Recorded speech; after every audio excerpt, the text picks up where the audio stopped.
Wake up, Jeffrey. That is not our normal intro, Coonbo. That is not our normal intro. That's not the normal one. I'm We did a learning pretty it. nice show on this one. There's a story behind that zip line. That's another show. And I'm pretty sure I had an encounter with something at that zip line area too. So, Chad. Yes, Chad, sir. Start counting. Number one. Number one. Number one. Anyway, hey, it's show 100. We finally made it, Jeffrey. I'm not including the other two, or the other three, actually. We have a third one coming in if he can get straightened out. David Blaylock's supposed to be with us tonight. He was here, couldn't get his microphone to work backstage, so he's working on that, and hopefully we'll get him in here. 100 shows, Jeff. Yes.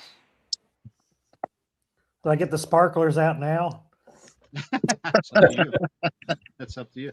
But we got a very special guest. I don't think it was any kind of secret. We kind of gave that secret away last Sunday, I guess, when we had our show 99. But we've got Coonbo Baker. And if you don't know who Coonbo Baker is, you're not American. Okay? You're not a Bigfooter. That sounds like a t-shirt.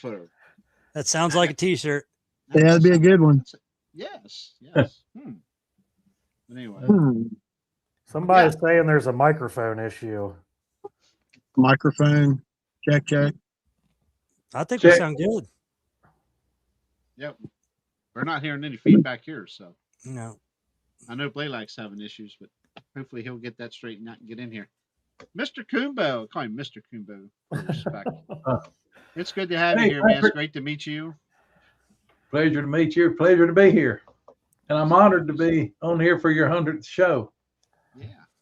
This was planned out. Me and Jeff talked about this a long time ago. What, around show 10? Probably. Like and we said, man, we get to first we said 50, and I said, nah, we'll save it to maybe 75. We said, no, we'll just make Coonbo for 100 shows. But there's so many others. If we had enough room for a big panel here, I'd love to have, Coonbo and House and Mark Green, and they've been on several times and always given us a great show. But I think Coonbo can fill many hours. So, Coonbo, if you want to see something funny, I'll send you the picture of me and Jerry and Mark Green, and you can tell the height difference between me and those two. Yeah, Mark and I are about 6'2", and poor little Jeffrey's about what, 5'6". Yeah. Well, anytime you want to have a little class on a show, get Mark Green to come on. Yeah. Yeah. He's funny. Me and Greg and Troy Allen and some of the others and Jimmy, we're pretty feral. That's my kind of people, feral. Lord have mercy. And I know Jeff's pretty feral too. I've talked with him enough to know that. You have no idea. When he's awake, he is a feral person. Yes. Yeah. I got this little gnome that comes out of the woods here, picking the banjo. This little gnome running around. It's Jeffrey. Call him Jeffrey. Jerry. You need to work that in as like the beginning of the right at the very beginning of the intro. That thing come out and start playing the banjo. I don't get a copyright strike. We'll add another character to it or something. But I can create my own gnome. The little gnome coming out and then Jeff chasing it. Yeah. Or have him zip lining with. Never mind. I saw Patrick Nobles on there saying hi, and I saw somebody else. Their name got by so fast. So yeah, I've actually got to go spend some time with Pat in West Virginia, and I also fell asleep over there while he was poking me with a stick, trying to keep me awake while we were on the air. Wait a minute, you fell asleep during something? He slept the whole time he was there. Just about. That's what Noble said. Hey, man. In fact, that was the night Mark Green was on with us. Yeah. Mark Green was on with us that night. Yeah, brother Noble, good guy. Well, he's in our. Any of you guys that I don't know if any of you guys spent any time with Jeff around his dairy operation, but anybody that works dairy has to get their sleep when they can. Oh yeah. Oh yeah, absolutely. I mean, I got a lot of dairy farmers in our family. If they're just getting started at 4 o'clock in the morning, they're late. Yeah. Yeah, we don't start at 4 o'clock in the morning. We don't try to start at 4 anymore. We try to start closer to 5 because waking up at 3:30 is not Yeah. conducive. Hi, Wendell. Yeah, Wendell's in. Wendell Yeah. who? Quite a few. Quite a few. But the whole idea here tonight Hey, is everybody. being the 100th show. We're just gonna. I'm not even. There's no introduction needed. Like I say, he's well known, and we're just gonna let him talk. But I think what I wanted to do is I tried to talk. I wanted to call the guys before the show tonight, and you think about some of his, some of his stuff that he's talked about over the years, and maybe pick out one of your favorite stories. I'm going to start real quick before he does cut loose and go crazy on us. But I want to hear about the I guess the Edwards Air Force Base deal. Okay. Well, when I'm gonna have to back up a little bit. We spent a good bit of time. The Israelis were really nice, and this is back when Reagan was president, and Israel invaded Syria and Lebanon, and Reagan eventually made them quit. But while they were over there, they were really nice, and they stole some of the Soviets' latest anti-aircraft missile systems, and they sold them to us. Well, we took them down to Eglin Air Force Base in Florida, and tested them against everything that we had that would get in the air, and just to see how they worked and see how some of our countermeasures worked against them and such. And it was really, high security and, everything, super secret and all that kind of mess. And so I got to know, we actually had guards walking perimeters around each one of the missile sites down there. And I got to know one of the first sergeants that were over security down there. And, we became friends, because turned out there was boogers down at Eglin, in the area around Eglin, and down there in the Florida Panhandle, near Pensacola and Fort Walton. And we let's see, steel is strategically locate equipment in alternate locations. Strategically, let's see, STE, strategically transfer equipment to alternate locations is what STEEL stands for. But anyway, I learned that from the Fat Electrician. I don't know if y'all ever watched this show. It's pretty cool. Anyhow,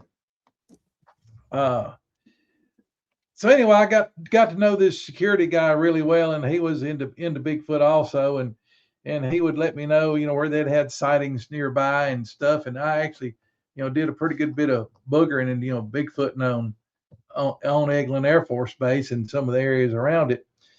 And then that project was over back in the probably around 86, 87, something like that. And anyhow, no, it was over before that, but way before that.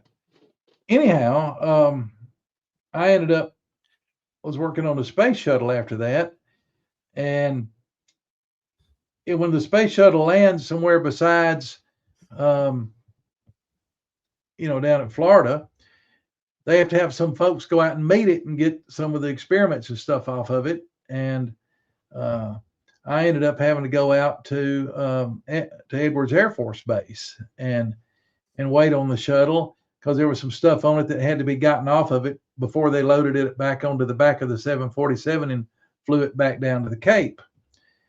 And lo and behold, when we were going through security getting in there, there's that sergeant, and he had another stripe then, and that I had gotten to know down at Eglin.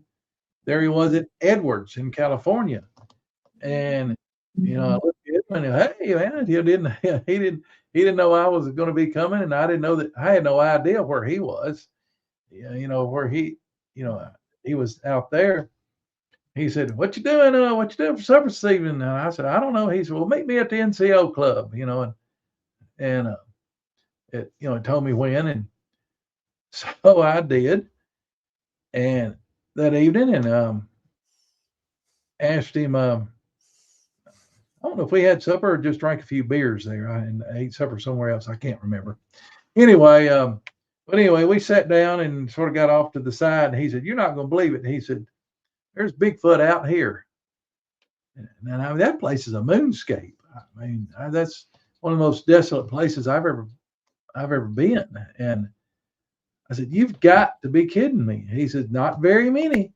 He said, "But they're here." And he said, on top of that, there's, they're so familiar with them. They've got them all named. He said, "We got a notebook. It's got pictures of all of them that come and go out of here. And and they all got a name." And one of the ones he told me about was one that used to be an alpha that had gotten old and I guess got his butt whooped and was thrown out. And they called him Pigpen because he had nobody to groom him anymore, so he was sort of dirty and unkempt looking all the time. But anyway, he told me some about about most of it. He said, this one here, these little family unit here, they like to go raid the dumpster behind the NCO club. These go raid the dumpsters behind the mess hall. These go down there and raid the dumpsters near the O club, the officers club, and they sort of knew which canyons they came and went out of. And he said, what's really funny, he said, when the shuttle's coming in, you might have seen pictures, where there's cars. We got vehicles sitting out around it, not cars, but trucks. But we got vehicles sitting out, around the strip. And he said, the ones that are out there on the sort of the north end, or north and south part of it, or I guess that'd be the north, along the south and the west end. Excuse me. He said one of the things that they're supposed to be doing is watching for boogers, Bigfoot, to come out and walk across the dadgum landing strip. And he says, last thing they want is Sasquatch getting flattened by the shuttle while it's landed on national TV. Live TV, national TV. I said, "You got to be kidding." And he said, "No." He said, they're looking, they're watching for crazy people too, but they're seriously watching for Bigfoot to make sure that none of them come out and walk across the around the airstrip, the landing strip area, when the shuttle's coming in. And sure enough, turned out that mission was extended 2 or 3 days or 3 or 4 days. I can't remember, but so we had a bunch of just sitting around figuring out something else to do. So I didn't have to be there. So I decided to go out looking, and he said, I said, "Well, where do they get water?" He said, "Well, believe it or not, up in some of these canyons, there's some little springs." He said, "But a lot of them go down to the south of here through the hills and stuff."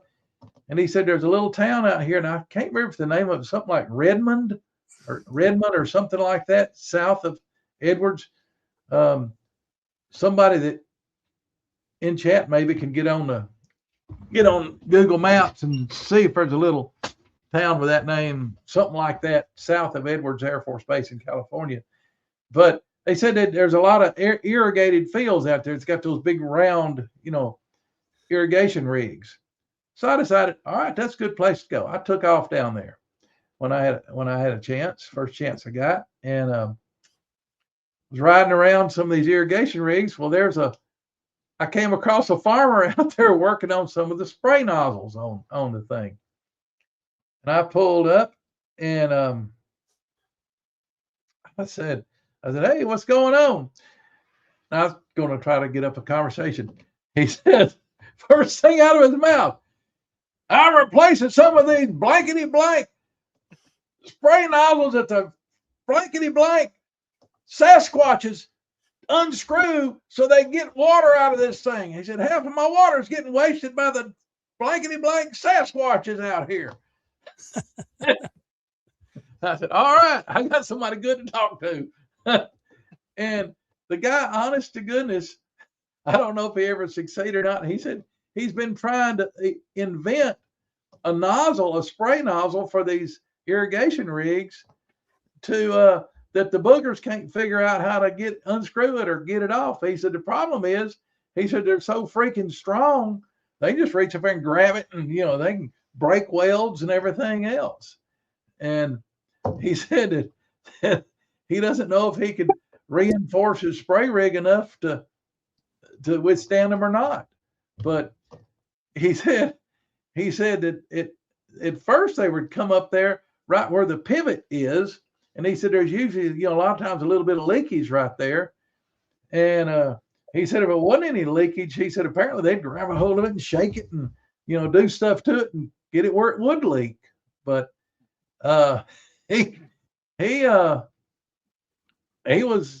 was about ready to start shooting at him. I said, no. I said, sir, I said, you don't want to shoot at him. Trust me. And so I told him about some things that happened, where people had shot at him and regretted it. But but he was not friends. He was not a friend of the Sasquatch. He said it wasn't just him. He said all the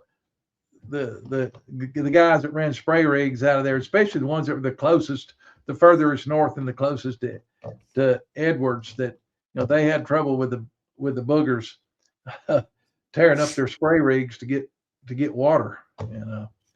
Hey, Tim, I hate to interrupt you, but sure. Sir, it is an honor to get to talk to you.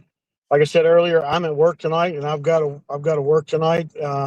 Guys in chat, thank you for staying and watching the show this long. Guys, I love you. I'll see you next week. I'm sorry I got to work, but I actually was able to work in a couple minutes to say hey and get to talk to Tim, and I just appreciate y'all even inviting me to be on for the 100th episode. Good meeting you, Bucky. You're part of the crew. You're part of the crew, man. Oh, man, thank you. I love you too, man. Okay, guys, I gotta go. So. Brewer King needs me. Yeah, we'll see you, buddy. Thank you, Danny. Later, guys. Be safe. Be safe. We'll see you. Yeah. That town south of there is Redmond. California. Yeah, I thought it was Redmond, but yeah, I was all worried about how am I gonna introduce myself to these California people and somehow work around to get Bigfoot into conversation. First guy I saw outside the Air Force Base. I go up, start, hey, how's it going? And what's going on? And he threw a fit about the boogers messing up his irrigation boom, That's hilarious. Yeah. But he was able to, he pretty much verified what the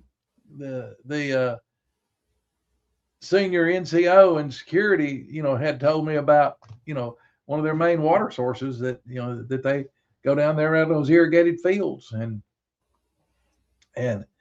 I imagine, I don't know how they do it, but I imagine that costs them a bunch of money to have water wasted. And oh yeah, but sure that. And of course, I'm sure that guy was pissed. Oh yeah, he was. And of course, I've seen them when they get messed up, and if you've got a nozzle that comes off or comes down, that reduces the water pressure to all the other ones.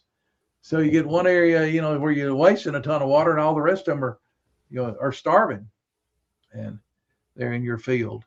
Those big booms are about a half a mile long. They swing. They take out the really big ones. Now I don't know if all of these that were that big, but the really big ones, their swing radius or diameter is a mile. The booms are a half a mile long. Wow. So Well, big open land up there. So out there. yeah.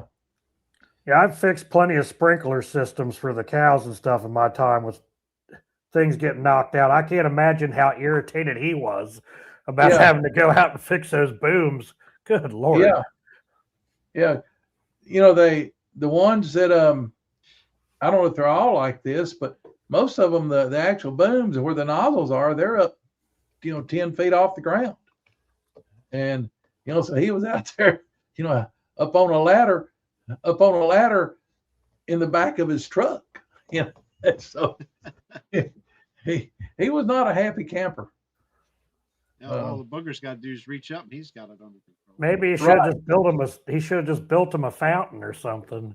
Well, that's one of the things he said, and that he was wondering if it wouldn't be cheaper just to put him a water trough or two out there. And the diameter of those circles is 1,267 feet. In other words, about a quarter mile in Redmond. Okay.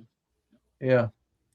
Yeah, so, just a couple water tanks out there probably would have solved that problem. Yeah, might have done, but at the time that guy didn't have any. There might have been some other ones that did. I know one thing. I looked at them on the line on Google Maps here, about 5-6 months ago, and there's not, at least when that satellite photo was taken, there weren't near as many of them in operation as what there used to be when we were out there back in the 80s. So at least not what I remember anyhow.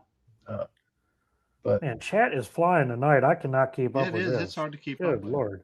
Yeah. I know two of us are trying to share what we can see and stuff. Now you had a news story you said you he said the radius was 1,267 feet, so I'd make it about a half a mile diameter. Right. Yeah. So go ahead. Oh, I was saying you had a news story. You wanted to share a comical story or something from out that way. I don't remember. Can you? Maybe it was done forgot already. Maybe it was the farmer with the water system. And might have been. You talking about that farmer, or when I just told?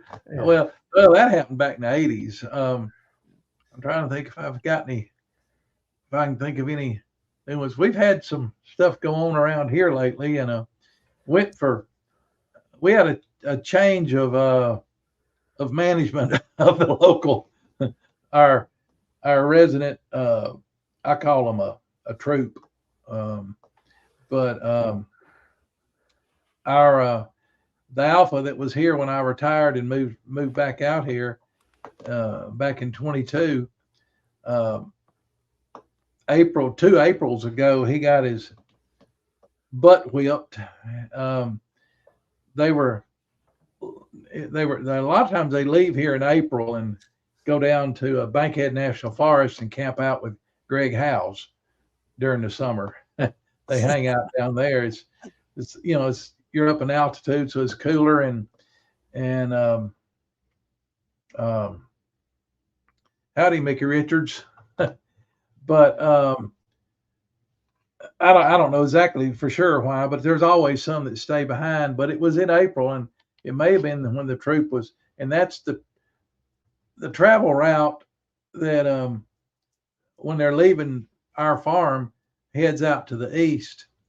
And I just happened to be sitting out on the porch one night, and all of a sudden I heard a big fight start up, and it was obviously between a couple of alpha boogers. I've heard it before, and it's if you ever hear it, there won't be any mistaking. If you think two male alpha lions sound loud and wild, you let two alpha Sasquatch tie up, and it's something else. But I heard them about a half a mile or so.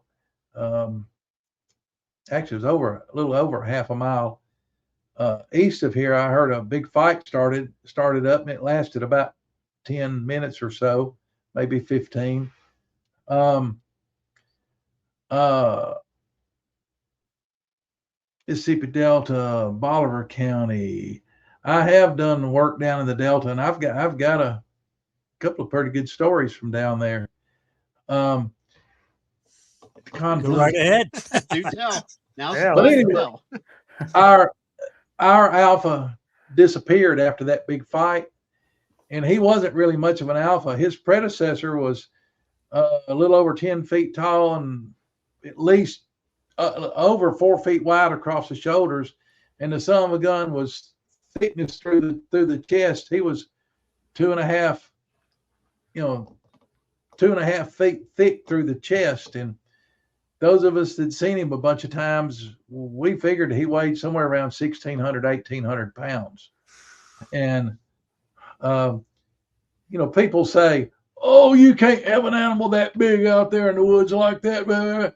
Hey, I got 2 or 3 2,100, 2,200 pound bulls and 250 cows and a bunch of heifers and knotheads out there in my pastures. So, what's 8 or 9 more that's somewhere, the big one. I got one big one that's 1,700, 1,800 pounds, and a few females that are they're maybe 700, 800 pounds, and a bunch of young ones. I mean, that's no different than adding another bull and a few heifers to the herd. I mean, people that haven't been around farms and stuff and don't know livestock, they have no idea what I mean. I used to have a Duroc boar that weighed right around 1,000 pounds, and and that ain't nothing. I mean, they can go bigger than they can get up to about 1,300, 1,400 pounds, but you normally don't let them get that big because they're too rough on the sows when they try to breed them. Yeah. But people have no idea. And I mean, I've seen a couple of 12-footers down in Texas. I'm talking about big alpha males that probably 2,200 pounds, 2,200, 2,300 pounds. And, but still though, the ecosystem down there can easily carry something like that. So when you got something that big, Coonbo, how height wise, what are you looking at there? Well, the one I'm talking about that I've saw 2 times down in Texas, up fairly close. He was 12-footer. I mean, I got him. I was able to get him up, get a good view of him up against some trees and around some vehicles and stuff like that, and go back and scale it up. He was 12 feet. Plus, eventually, I met some folks that lived down there that were very familiar with him and had seen him dozens and dozens of times, and verified that he was 12 feet tall. But holy crap, that's pretty incriminating. Yeah. But anyway, we had the troop that lived here on the farm up until 2.5 years ago sort of disappeared. After the big one died out, the one that replaced him, he wasn't a patch off his butt. He was only about 9.5 feet tall, and he probably didn't weigh. I saw him a couple of times. He probably didn't weigh over, I don't know if he'd break 1,000 pounds. Probably didn't weigh but about 800, 900 pounds. The old one that was here for so many years, he threw a 22-inch track. And what kind of aquifers? We're right on the banks of Wilson Lake and the Tennessee River. We got springs in every holler on the farm. My well here in the backyard that I get my drinking water out of, I hit water at 35 feet or 30 feet when I drilled it. The water right off the bank of the farm out there where we camp all the time, and it's 85 feet deep. We got, like I said, we got springs and little creeks in every holler out here. We got water out the wazoo here, so there's no shortage of water. He cool. I see what Pops just posted. Yeah. Um, Nice, Jack. anyway, we didn't the boogers that I was used to seeing on almost a weekly basis, 1 or 2 times a week, just gone. And I didn't see had zero activity out here for months. And then, like what I saying, the booger that got run off, he only threw a 19 to 19 and a half inch track, whereas his predecessor was a 22-inch track. Okay. And we had nothing. I mean, nothing happened. And then one night I was walking the dogs and I walked up on what I figured out later was the alpha female right in front of my grandmother's house, about from where I'm sitting, about 50 yards from here. And then I saw some eye shine down towards where we put out our garbage cans once a week. And there was there was one on the other side of the fence row there walking up towards that one that was right in front of me. Walked up behind her, and he was looking over her head at me. And I realized I'm about 30 yards away from this new alpha pair that don't know me, and I don't know them. And I'm over 250 yards away from the house. I was staying at my sister's place then. And so one of my dogs, German Shepherds, had already abandoned ship. He had run back to the house. And my old retired canine dog, Jake, was with me. And he had turned sideways and he was sort of trying to push me back. And I decided that Jake was smarter than I was. We best leave. But I talked to him told him it didn't mean him any harm. Please don't hurt my dogs. And you're welcome to go anywhere, do anything, and just, don't hurt any of us, don't hurt any of our animals. And,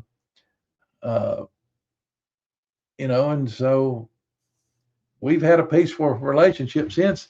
The juvies are just in the last few months have started coming up here and messing around the house like they used to. We had it almost, you could go sit on the porch most any night and the juvies would show up and throw rocks in the yard and stuff like that, and mess around. But, they're not as these new ones. Of course, I've got a new place here I'm living in and I don't have a porch to sit on yet.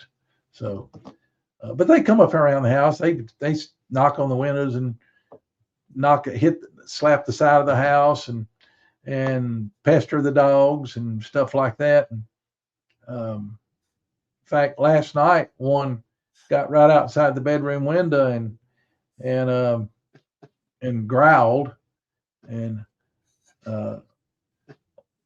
German Shepherd, one of our female shepherds, was laid up on the bed, and all she did was raise her head and look. And even the crazy Malinois that we call her a Maligator. He didn't even bark. They are alligators. But anyway, so what was somebody had said something else you want me to tell, and I got off on this. I'm sorry.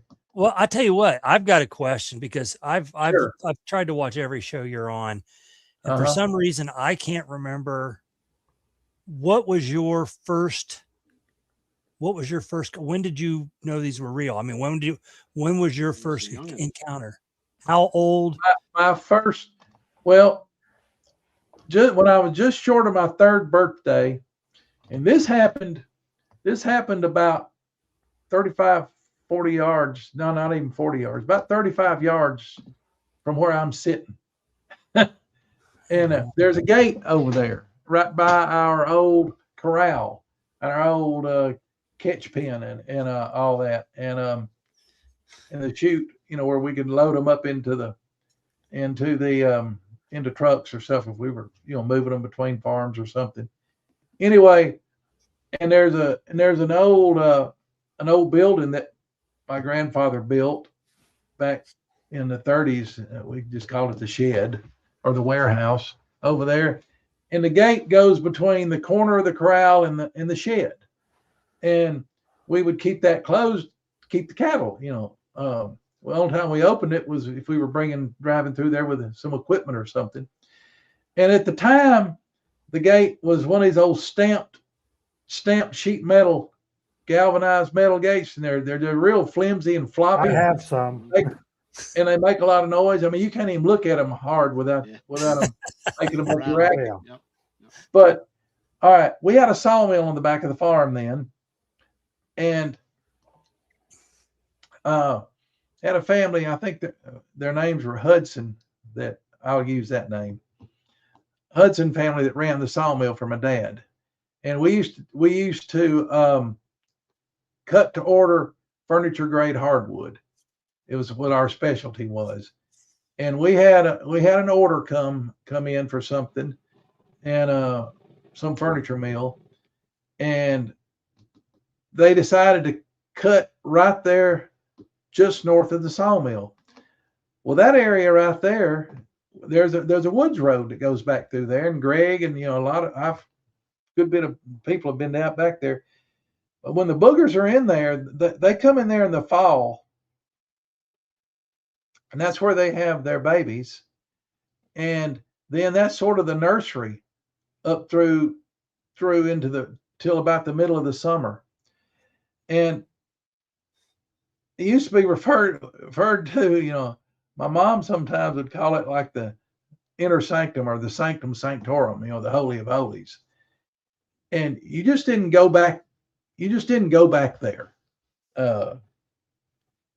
Sometimes at times, you can feel it when you get back there. And we think what happened was that the Hudsons went back there on that ridge because it's close to the sawmills, and they cut wood, did a bunch of wood cutting back there, which disturbed the boogers. And they might have had an encounter with the boogers that day. Don't know. But they did something to really, really, really PO the alpha. Now, we as little kids, there used to be 5 families that lived here on the farm. There was us, my grandparents, the Hudsons, and 2 other families. And other than my grandparents, all the other 4 families had kids. And we had a couple of yard lights out here. They're the same place now that they were back when I was a little bitty boy. And we were out, a bunch of us out here playing by the around the yard light, or booger light, we call them sometimes. Just right out there close to the corral. And we were catching toads and stuff like that. Of course, the older guys were putting them down the girls' backs and stuff like that. And, doing the normal kid stuff. Normal kid stuff. Heck yeah. And you go through the gate and you go north, and there's a lane that goes down through a really wide hedgerow. You got fences and trees and brush on either side. And it went right down the middle of the farm. And anyway, down in the bottom, close to our hog pen, about dusky dark, booger cut loose screaming. And I don't remember much about it, but I do remember this, that it scared me.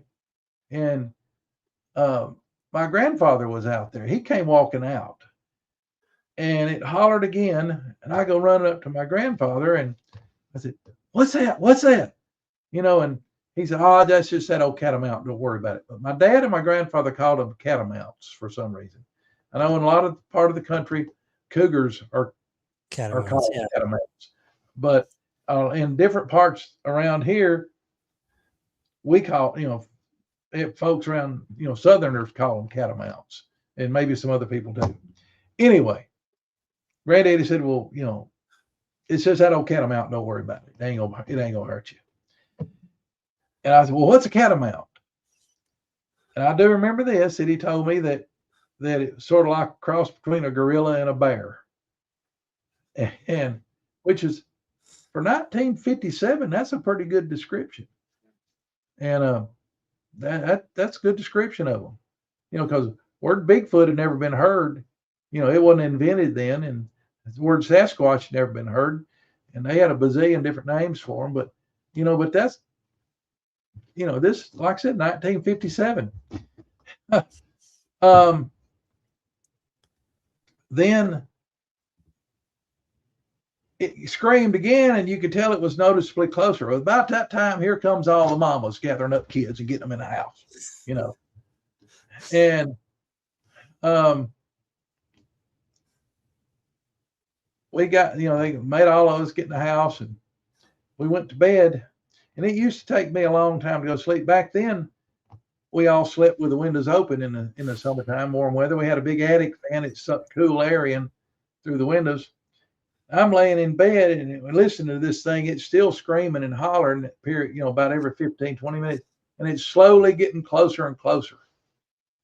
And all of a sudden we hear it scream, and you can hear it. It's got a hold of that old crappy gate out there, and it's shaking it, making all kind of racket.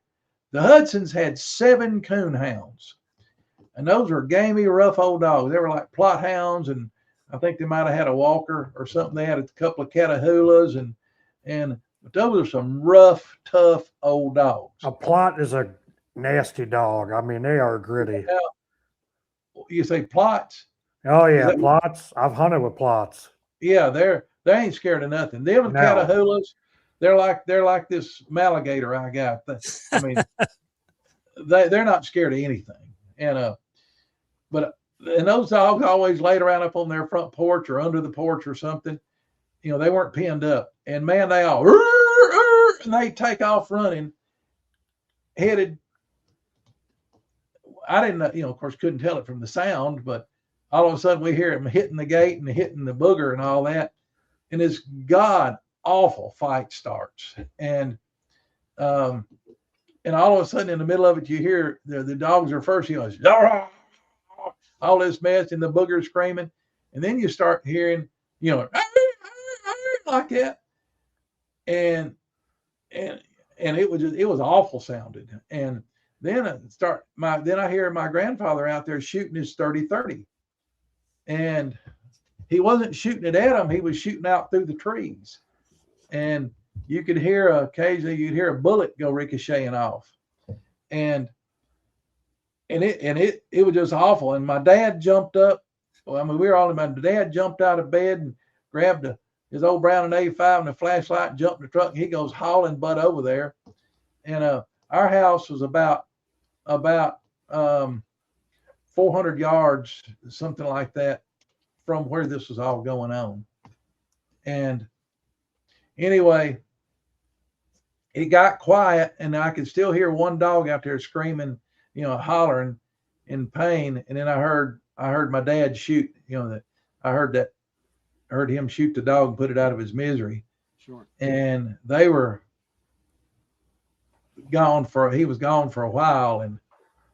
And next morning, we went over there, and man, there were pieces of dog parts all over. There was legs, there was heads, there was twisted where they had just grabbed it by the body and just twisted it. And, you'd have 2 legs going this way and 2 legs going this way, if the legs were even still on it. And it was awful. It was a slaughter. And then my dad, he's oh, you don't need to be seeing this. And my mom came over, got me, took me home, against my protest. But it was gross. It was bad. And during the night, there was only one dog survived. Only one of the dogs survived. And there was blood all over the place. The gate was bent up and everything. And but the Hudsons had packed up and left during the night, gone, never to come back. Except they kept running the sawmill but they would be packed up and gone by around 4 o'clock in the afternoon. They never stayed till dusky dark, and they were gone. They wouldn't come till it was good daylight, and they would leave, about around 4 o'clock in the afternoon. But they never would move back onto the farm. And I guess the story sort of got out because, mom and dad tried to rent the house out. It was a nice big old 2-story house. Nobody would ever come. Nobody ever rented that house after they moved out. But anyway, I asked my dad, later, I said, what were those things? He said, it was one of those catamounts. And I asked my dad what a catamount was. And my dad told me it was sort of like a cross between a bear and a gorilla, but maybe had something cougar or monkey in it because it could climb trees real good. Again, a good description. But it was, that was pretty crazy. Now, like I said, I was just short of 3 years old when this happened. And so fast forward about 2 years, I was 4 years old. And again, it was still warm weather that time of the year. And I had bunk beds in my bedroom, and we had those old crank out casement windows that were sort of set high up in the wall. And so the bunk bed was pushed up against there by the window, and I'd sleep up on there and at night and get that nice cool air. The attic fan would pull the cool air in over me. And again, it always took me a long time to get to sleep. I'm laying up there in the bed, and we didn't have gutters on the house. Instead, we had about a 4-foot wide strip of gravel all the way around the house. And that kept, when the rain would run off the roof, it would hit that gravel and it wouldn't splash mud up on the side of the house. And I heard somebody walking around the end of the house on that gravel. I could hear them crunching gravel. Well, a 4-year-old kid, you don't think real clearly.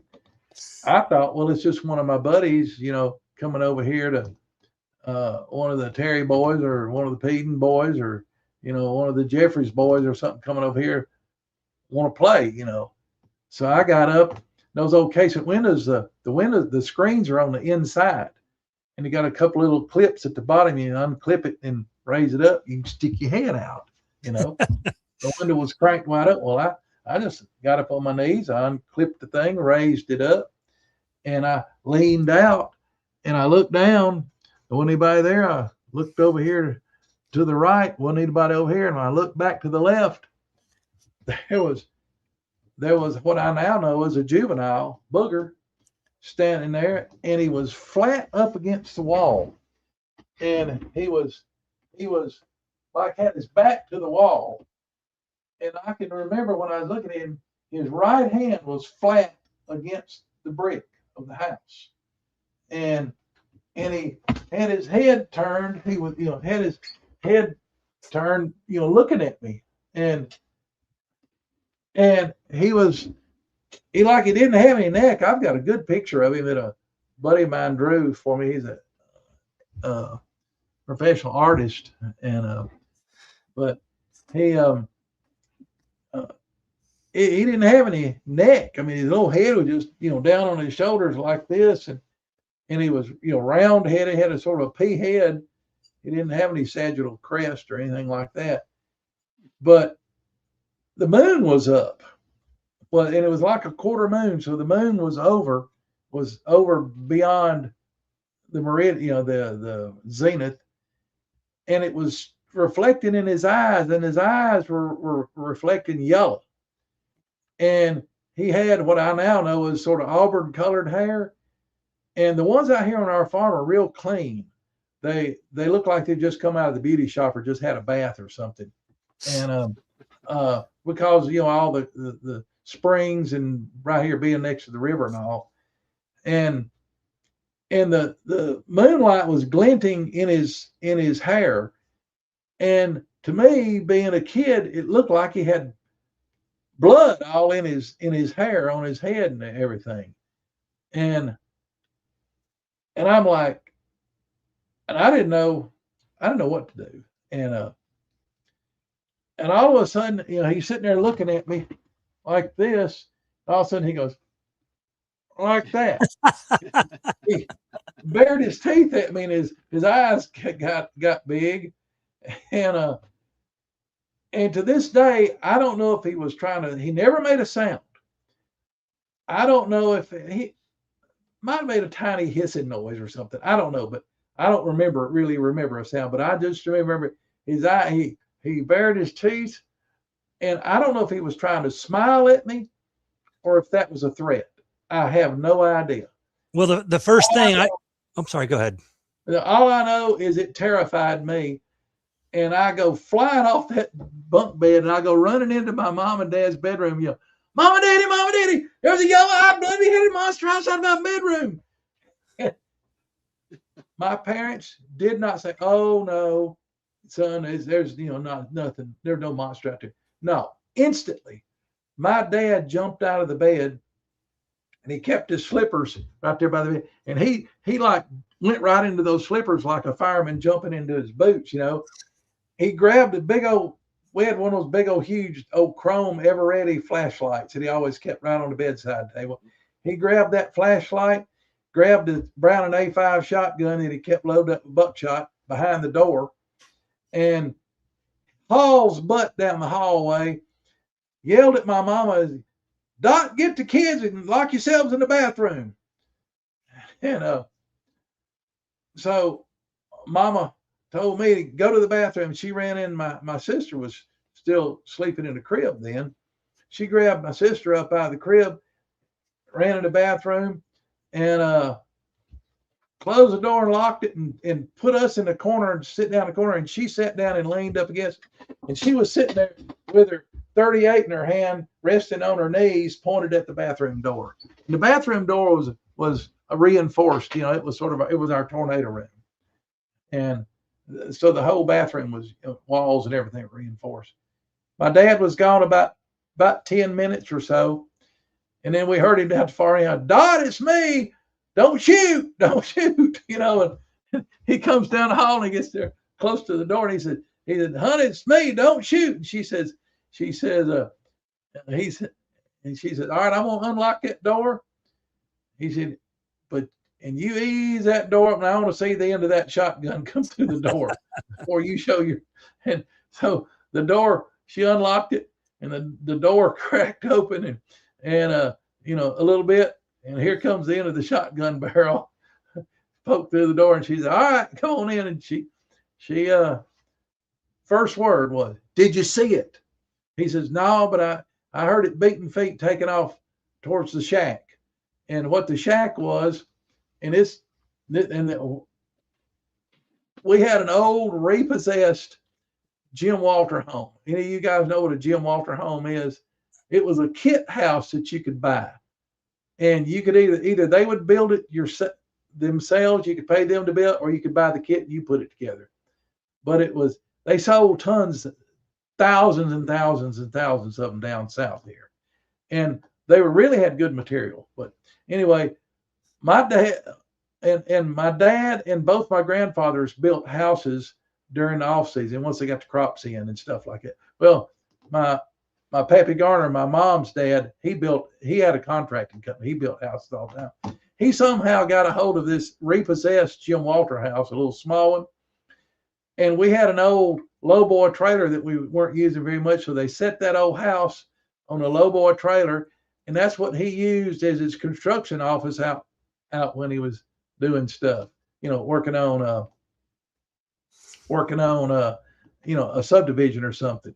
And when he wasn't using it, they kept it up in the corner of the field out here that's right behind my sister's house right over here. I mean, we're talking about 80, 90 yards from where I'm sitting. And that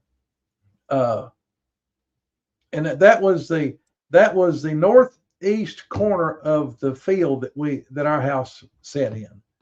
And that's where he said he was running towards the shack.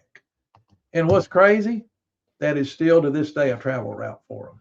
Oh, wow. To this day, they still run that fence line to this day.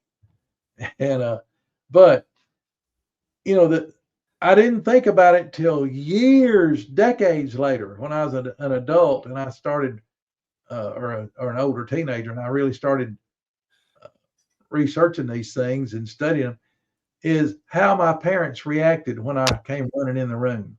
You know, that tell them there was a bloody, yellow-eyed, bloody-headed monster. There wasn't any questioning. They 100% believed me. They took off. And then my dad comes back in. He said he didn't see it, but he heard it beating feet, running, and it ran right there to where that's still a travel route to this day. And so I was 4 years old when I saw my first one. Anybody that's been out here on the farm knows what we call the booger tree. And it sits about 500 yards from here out across the field. And right before my grandfather died, and this was in 1958, he had me in the truck, and we rode out there to the tree. And he says, we pulled up by it, and he pointed and said, "You see it?" He never called me by my name, ever. Never called me Tim. Boy. I was just boy. He said, "Boy, you see that tree right there?" "Yes, sir." He said, "Those catamounts sit up in that tree and watch us all the time. And every time I come back here, they jump down and run off down that holler over there." Now, the tree is still there, and we call it the booger tree. And the holler that they run off in is a boogery place. And but now it's all, my dad's planted trees around here, and we got a bunch of stinking hackberry trees that are grown all up, and you can't see up in here now because of all the trees. But there are some that are, the booger tree is northeast of here. Straight east of us, you can see up in here from there. And there's some big trees over there, and that's what they use now. And Spencer Jameson got a fantastic thermal video of 4 of them up in 2 of those, 2 in one tree and 2 in another tree. And man, it is a terrific video. Yeah, I've never seen that. It is good. Yeah. Video. Yeah, you can see them. You can see a couple of the older ones. I think one of them is one we used to call Odin, that was blind in one eye, and he's sitting down low in one of the trees, and then I think there's another one that's fairly large right there near him, and then in the other tree is obviously 2 juvies. But man, there's one of them you can see very, very good detail. You can see him when he jumps from one limb to another, and see his feet and his arms and everything. One of the best videos. It's a good video. And yeah, Kurt Moser's got a good thermal video of a couple of them out here on the back of the farm. Right out in, what was funny is right out in one of our bean fields, just sitting there looking up here towards the house. But it was on the ground. But and you've seen them up in that tree before. Yeah. Great. When Greg's we were getting ready to have a camp out here, and Greg and Troy Allen were up here, and this is not long after Greg had broken his leg and he was not mobile, so he was sitting in the truck goofing off, while Troy and I did all the work. And wouldn't even bring us any beer, I mean, no, I'm just kidding. I don't drink anymore. Maybe. But anyway, so Troy and I were down there cutting some limbs out of the way so we could get down there without our trucks getting scratched. And I was wanting to pull Pat Rance and I were going to pull our campers back to the back of the farm. And anyway, so Greg is sitting there, and we're running a pole saw, and uh, Greg is sitting there at the low place, and there's a big, huge culvert that goes under the road right there. And all of a sudden, they Greg hears something. He looks over there, and there is a big booger down there in that gully. And he's easing up out of the gully and easing up behind where Troy and I are working. And Greg is, hey, guys, hey. and we can't hear him because we're running a saw. And I can't remember. Finally, he got warned us. I don't know if he blew the horn or what, but he finally, we figured something was going on. Looked right at him, and there is a big booger right there. And he's pointing, but as soon as we turned around, it disappeared. I don't know where it went, but yeah, he was sneaking right up on us. Yeah, that's correct. This is one of the big ones. That was the old Alpha that his front legs, his arms were a lot longer than his legs. Anyway, my brother was cutting, we were in a quail restoration project then, and we had to cut bush hog around our fields and stuff to get rid of a bunch of the weeds so the little ones could move around. So he was back there bush hogging on the back of the farm, and we had a big, huge Angus bull back then, about a 2,200, 2,300 pound bull. And Mac was going along, and he just happened to look over there and look through the gate in the hay field. We had 90 acres next to us leased, and at that time we were just cutting hay off of it. He sees out in our hay field, he sees what he thought was that big old bull topping a cow back there, and there weren't supposed to be any cattle back there. So, because he said he could see the back was sort of going up. And so he said, well, dadgummit. So he goes over there and he opens the gate, and I think the gate was open. And anyway, so he goes through the gate on the tractor, and he's heading over towards it, going to try to run that cow and that bull back where they're supposed to be. He said all of a sudden it stood up on its back legs and turned and looked at him for a second.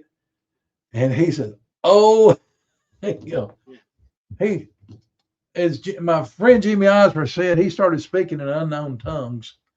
and I think he spun that tractor around, but the booger just went walking off down in the holler there to the north. He told me about it, and I went back there, and I could see where something had gone through the grass, but I didn't go down the holler looking for it. Now, Coonbo, so you had your first experience with them at 4. At 4, yes. Were you afraid to go in the woods after that, or you weren't? Okay. No. Oh, no, boy. because my grandparents and my parents treated them just like they were normal. Okay. That they were just as normal out here as squirrels and rabbits. And wow. Every time we'd plant our garden, then we'd have to go plant stuff around the fields on the back of the farm. I asked my grandmother one time, why are we doing that? She said, it's for the neighbors. I said, well, there's no neighbors. Nobody lives back here. Oh, yes, they do. And, and then I figured out later she was talking about the boogers. And but my dad would go back there, and he would check and make sure periodically, he'd make sure we had plenty of plum trees and persimmons and crab apples and scuppernawns and muscadines and stuff like that growing around the edges of the fields and in the fence rows and stuff. And if there wasn't enough out there to satisfy him, we'd be out there planting apple trees and peach trees and pear trees and scuppernong vines and muscadines and all that kind of stuff. But we'd plant cantaloupes and several different kind of beans and squash and different things like that back there, and things that they knew that the boogers like to eat. And You know what was funny was, let me see if I got them things in here. Where they at? Well, thought I had a couple of my booger gift rocks in here. Must be somewhere. Obviously, they're somewhere else. Anyway, I noticed that we never planted tomatoes back there. And my grandfather truck patched tomatoes. And we had, then later, a couple of times we had some, after Granddaddy died, Daddy let some other folks come in here and plant tomatoes and truck patch them in a big field right here in front of my grandmother's house. And when we would go to the back of the farm, we never planted tomatoes back there. And it didn't really dawn on me until decades later when I was living down in Mississippi.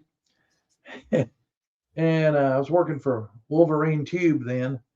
And we had a big corporate conference, and every year they would move around to different plants around the country, and they'd have a different one. And it was our turn to have the annual business conference at our Booneville, Mississippi plant. And they fed us a whole bunch of Subway sandwiches one day for lunch.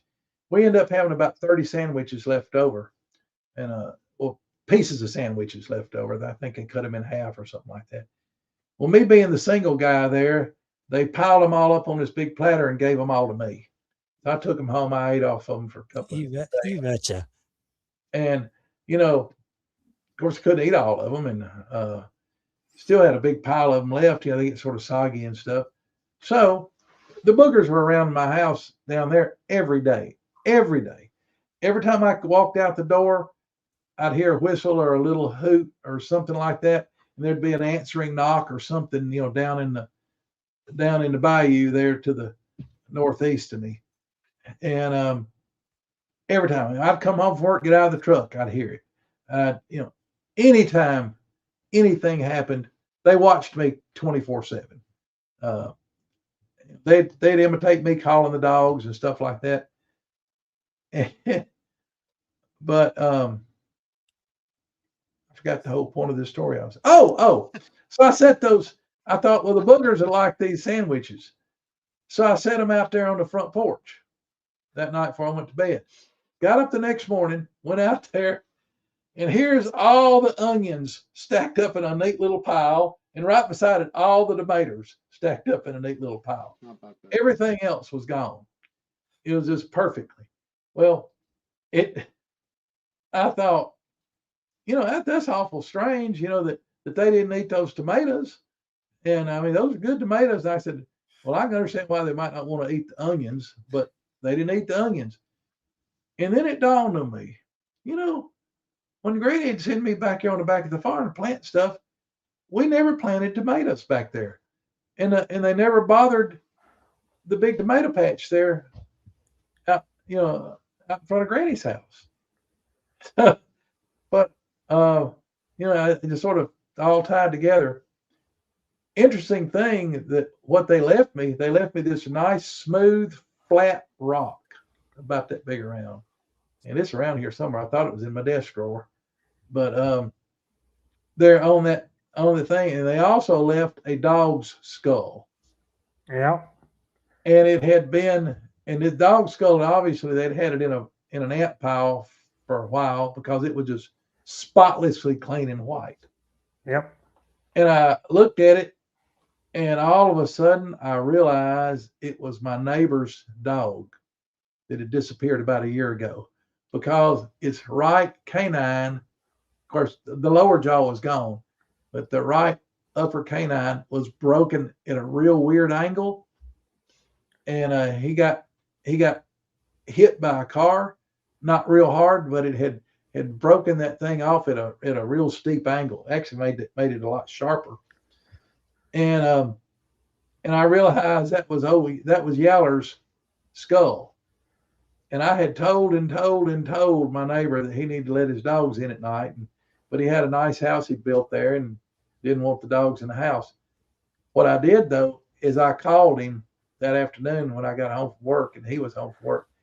I called him to come over there. I had something to show him, and I just left it sitting right exactly where it was. And he came over. He said, and I said, take a look at that skull right there. And he sort of looked at it, and all of a sudden he's like, oh my God, that's Yeller's skull. I said, yes, it is. And I said, I told you that the booger's been getting you dogs. And he had lost several dogs. And he believed me after that, but he never did get another dog. That was he used to didn't believe me that they even existed at all, and I had to prove it to him, and scared him half to death. He couldn't believe that they were watching him too. Did he start putting his dogs in the house? No, he never got another dog. Oh wow. Yeah, he just quit getting dogs. And you know what was weird? He and I went together and bought guineas, and we didn't. They never, as far as I know, they never bothered our guineas. Really? Why did I don't know why they kept the skull, but they do. I've heard a sighting report of a happened over here in I don't know if it was Lauderdale County or Limestone County, but a big Saint Bernard went missing, it died, and they buried it. And they buried the Saint Bernard. They didn't dig a deep enough hole, and somebody later, like a day or two later, called into the police or something, a sighting report that they saw a Bigfoot walking down the side of the road, carrying a Saint Bernard's head. And the people whose dog had died, they heard about it. It was on the news or something. They went out there, and their Saint Bernard had been dug up, and the head was gone. Yeah. So I don't know, but yeah, that's interesting. Yeah. Yeah. Cool. Yeah, maybe a trophy. Yeah, somebody says it could be a trophy. I don't know, but I know that they value, especially over there in Mississippi, because rocks in Northeast Mississippi, rocks are hard to come by. Just in a lot of the places I know, but that you couldn't find anywhere around there. You couldn't find a white, round, smooth, like it was like a perfect skipping rock. If you know what I'm talking about, skipping across water. Yeah. And those, I've been gifted those flat white rocks a couple of times, and so by gifted, did you mean a long way to get those? Say what? By gifted, did you mean they were throwing them at you, or no? They would leave them when I would leave them something. Gotcha. I got the very first one when I realized that I was living right in the middle of a troops territory, and they were being nice to me, and well, sort of. They did grab one of my German shepherds, a female shepherd I had then, and killed her and probably ate her, but they left me about a softball sized chunk of meat with the fur still attached to it, sitting there by our doghouse. And my other two dogs were traumatized, and they had dug up underneath the foundation of the house, and I like to never convince them to come out, but they had killed that one dog. Well, that story you said about the missing head, that reminds me of something that happened here. I had a goat we buried, and a couple months later, I got a phone call from one of the DNR guys that hunts the property behind us. It's like a half a mile. Yeah. And he had found a goat head. Wow. Huh. And he sent me the picture. Yeah. It was my goat. He sent me the picture, and he said, "Do you know where this goat came from?" And I'm like, "Nope, I got no damn clue." And I because guess I didn't want to tell him what I thought had happened to it. Yeah, I guess you could say they got your goat. yeah. So what I'm guessing, because I mean, we got coyotes here, but I don't see them digging it up, taking the head and carting it a half a mile towards the park. I wouldn't No, the think so. then- coyotes aren't interested in the head. They eat the guts and stuff out of them first, and then gnaw on the backbone and stuff, and they Yeah. eat the back straps.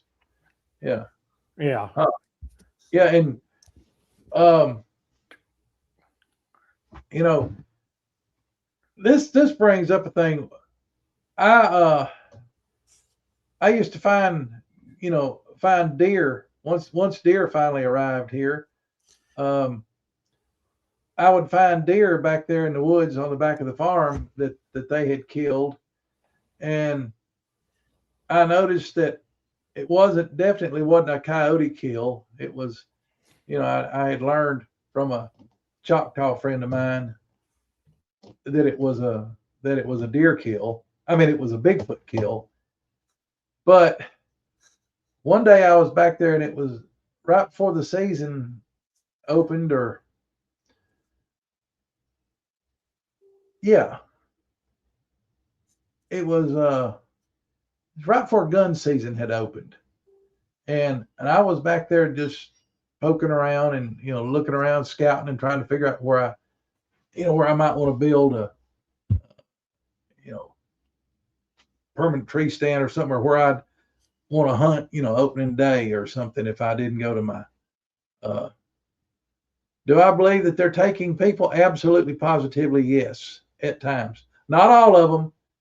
I think the ones that prey on people, they either kill them because the people have hurt them or hurt part of their troop, or it's an old one or something that can't fend for himself, that can't catch the game that he knows. Just like a tiger, like the stories back in India in the old days. Right, Yeah. just like tigers or lions and bears and stuff like that. But anyway, back to The deer carcasses. the deer carcasses. I went up on this ridge that I'd found, rubs and stuff on, and I found 3 deer carcasses all in a row. In about 20, there was about 15 to 20 feet separating them. All 3 of them were laying on their right sides, and with their noses pointed south. Their legs were sticking out, pointed east. All of them had been torn open right along the edge of the back edge of the rib cage, all the way up to the sternum. All of them, the intestines were laying out, the entrails were laying out, or the intestines were laying out right near their back hooves, and every one of them, the heart and the lungs and the liver and the kidneys were gone out of them, and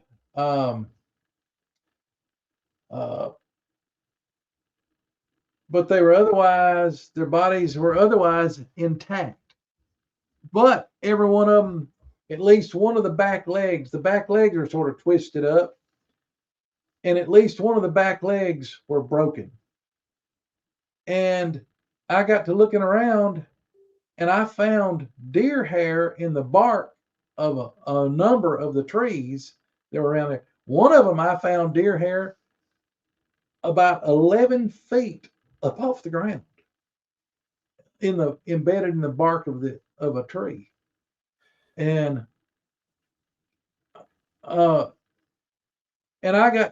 and this was like, it was very I got thinking about all these stories of the black helicopters and the people finding the cattle that had been surgically butchered and stuff like that. And I got to thinking, well, they're going after the most rich things that are in those animals. The livers and the kidneys and the heart and all that. That got me on a decades-long study of them. And what was funny, when I finally did go hunting back there, about a week or so later, I walked up on one, same thing. It was just one, but it was lined up exactly the same.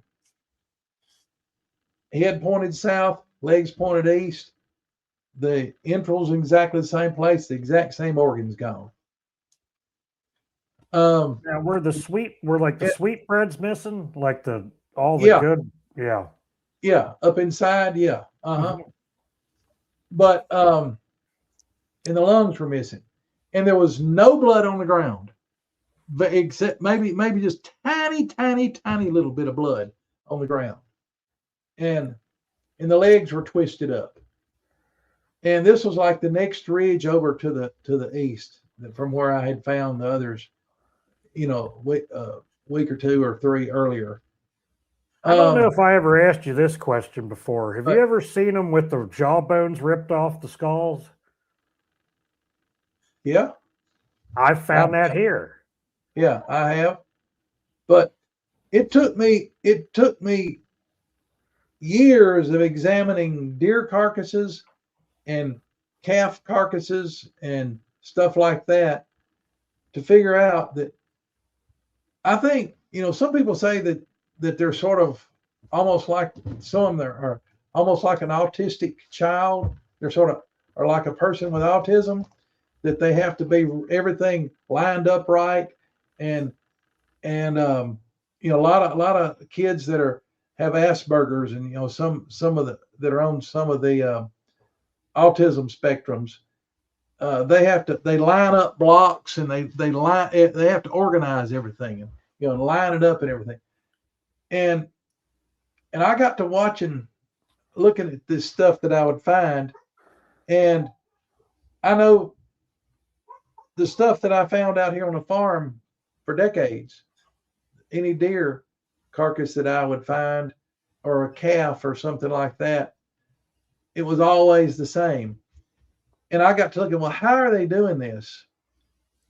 Well, when I realized how big and strong they are, and other things I'd seen them do, trees I'd seen them tear apart and stuff, and I got to thinking, I said, well, that alpha, and even the alpha female, I said, his fingernails are like a steel chisel or something, or a dull blade. And I figured it out finally how they do this. They just take their fingernail. They don't cut their fingernails like we do. They'll just take a thumbnail or a fingernail and gouge it right into find the very back rib, furthest back rib up on top.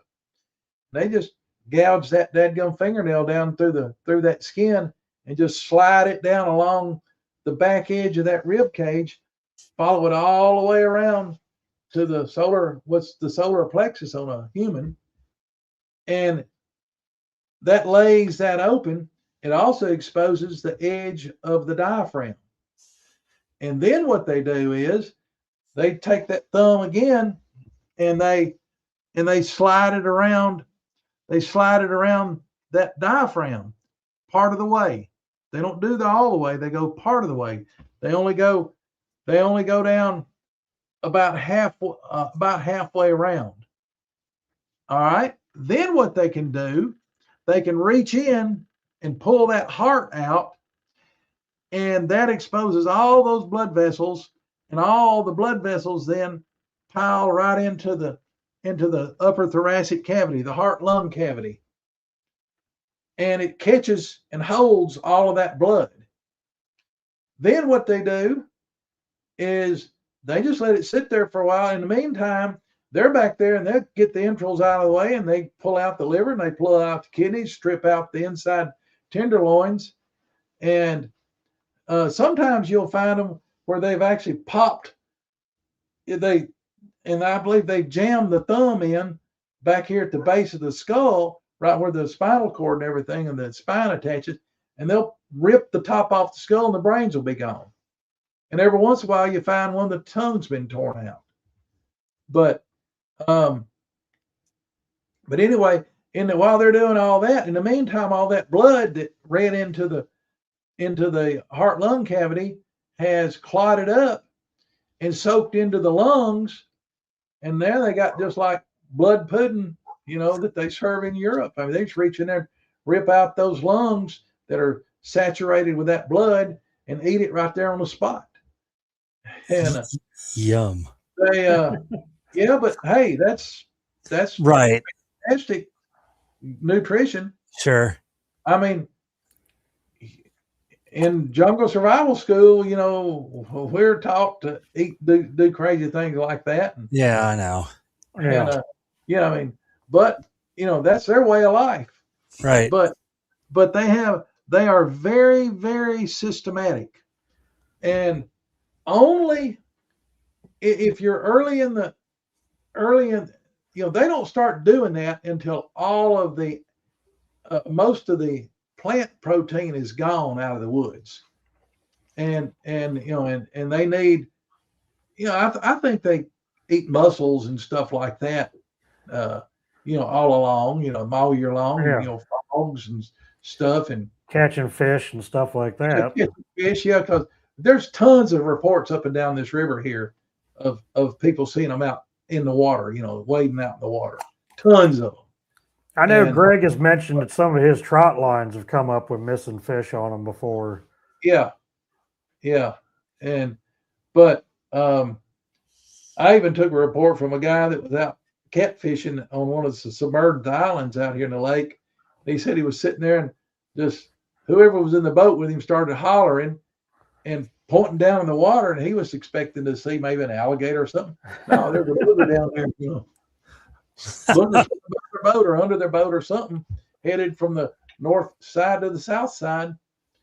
And the lake, most Wilson Lake's 1.5 miles to 1.75 miles wide. And it's 1.75 miles wide right here by our place. But we watched one down at Lake Texoma one time. Son of a gun swam 200 yards without ever coming up for a breath. He jumped in the water on one side of a little slough and didn't come up to the other side. And it was 200 yards across there. I don't know how much further it could have gone, but it went 200 yards without coming up for a breath. And that was in Lake Texoma. Down, we were on the Oklahoma side when we saw that happen.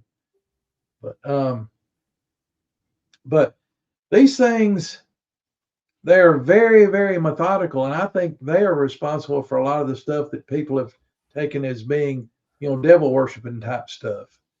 Now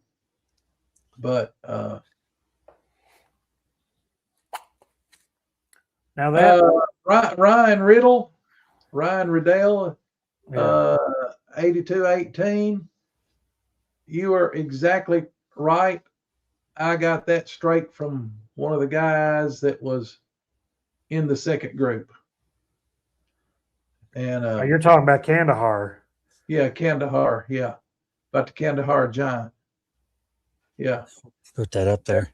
That's a fact. It's true, and it's not a giant. It is giants, plural. There's a lot more than just one of them out over there. But there's a lot more going on over in the Middle East than we know about. I mean, oh yeah. Now, how big do you think they can really get? Well, there's the kind that I've called for decades. I've called them the type 3, which are the baboon-headed or the snouted ones. Yeah. And an example that most people know about is the beast of 7 shoots. You can look it up online. Just type in the beast of 7 shoots, and there's a really good photo of it. And I've seen it. That is terrifying. And it's carrying a dog under its arm, a dead dog. Anyway, now I believe that is what a lot of the native tribes are calling gugways down south here and Janasquas up north. And as you know, if you know much about wildlife, and this applies to bears, it applies to deer. The further north you go, the larger the animal is. The native animals. Hey, Joe. I just saw that in the background waving. Yeah. Anyway, anyhow, like for instance, you go down to Florida and a shooter whitetail buck in Florida is 105, 125 pounds. Up here, a shooter would be 175, 180 pounds, and you rarely ever hear of one of a deer, fully mature buck deer, unless he's being fed and supplemented. They can get up to about 240 pounds. We've got some here that'll push close to 3. Well, when I was living in northern Missouri, and up there in northern Missouri where I live, everything that the farmers plant is good for the deer. Everything. And I killed, I deer hunted all 18 years that I lived up there, and I only killed 2 bucks that weighed less than 300 pounds. And I killed quite a number of does that weighed over 200 pounds. In fact, I killed one doe that she was so big and fat we weighed her, and she was pushing 250. A freaking doe. I couldn't believe that. But anyway, you get on up in like northern Maine and on up into Canada, and you'll find white-tailed deer up there that push 400 pounds. And like the grizzly bears down in the lower 48, big grizzly in lower 48, what 600-700 pounds, but it's the same bear, the big the big brown bears and stuff that they hunt, and way up in Alaska and out on the Aleutian Islands and stuff like Kodiak Island, they kill them out there that weigh over 1,000 pounds. So yeah, I think that some of those, they did a documentary on the space shuttle, exposed the truth about splashdown onto the bottom. You talking about at the when the Challenger blew up? I was there. I was in mission control when the Challenger blew up, and that is correct. They were alive when it hit the water, and unfortunately, it was upside. The crew compartment was upside down when it hit the water. The chairs broke loose ripped out of the floor, and they all died of blunt force trauma to the head. And it took, from the time it blew up, it was at least 6 minutes before it hit the water. And they were all up and moving around. Every switch on both the flight deck and the mid deck had been safed out in the emergency or contingency position. The life raft had been rolled out on the floor of the flight deck and clipped down like it's supposed to be. The survival gear was in it. They were ready for a water landing or a water crash if they had survived it.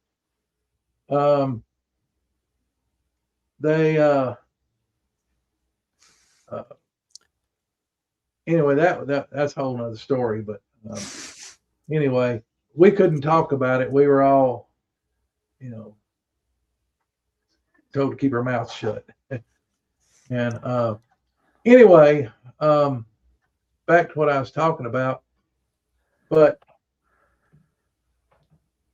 I know that even in Texas and Oklahoma and that I know they can get up over 12 feet, even in the big thicket area of Texas. Wow. I know they can get 12 feet. in some places in Oklahoma that are in eastern Oklahoma. I know the big one, the alpha that was out here for years and years. If he'd have stood up straight, he'd have been pushing 11. But he walked hunched over. Even hunched over, he was about, he was probably 10'3", 10'4". I think that some of these type 3s that the ones that the northern tribes call Janoskwa, at least some tribes do. They got other names for them. I think some of those guys, they might get up 15, 16 feet. I've heard some people say they've seen them bigger than that, but I don't know. That's crazy. I don't know. I know the further north you go, it would be natural for them to be bigger than the average, especially around here in the mid part of the country, in the southeast. Yeah, that is big. Do I have any knowledge of the Blue Ridge giant?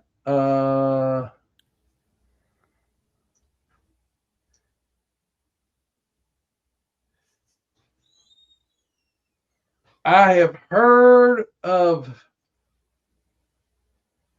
I'd forgotten that it was called the Blue Ridge giant, but I've heard the story of some guy getting maybe fired some blanks right in the one's face or something like that, and it hit him and knocked him up in a tree. I've heard that story, but I didn't remember that it was. I'd forgotten about the Blue Ridge part of it, but I know there's boogers all through the Blue Ridge Mountains, and yeah, here's Joe. Yeah, they got one. They got one here on thermal right here. Joe and I we were really behaving ourselves. Of course, it was my fault. I started it. Joe drives a Ford and I drive a Chevy, so we had to have beanfield drag races or beanfield drag races last October. We were out there racing around and acting like a bunch of fools on the back of the farm. I'm sure that did a whole lot to draw the boogers in. Yeah. Now I was thinking about this one. Joe's pretty good field driver for somebody that's basically, I don't think he grew up on a farm. I don't know, but he's obviously done a bunch of dirt road driving. I know I have.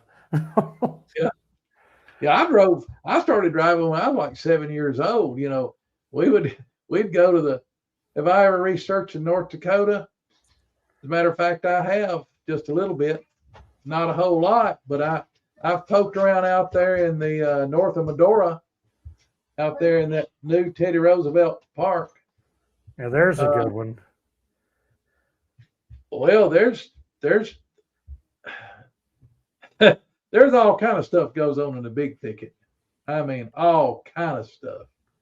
And I know about quite a few torn up camps, but I don't know where you're actually talking about in the big thicket. That's a big area. But, I know the story she's talking about. I can't think of the particulars on it. Yeah. Let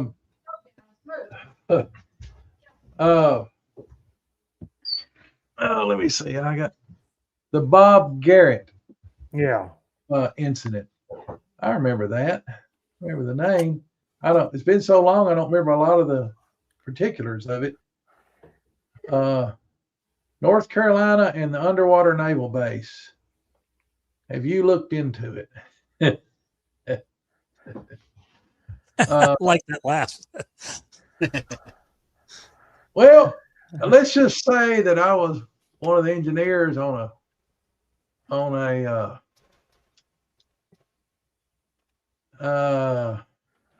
hey Charles Carroll. Y'all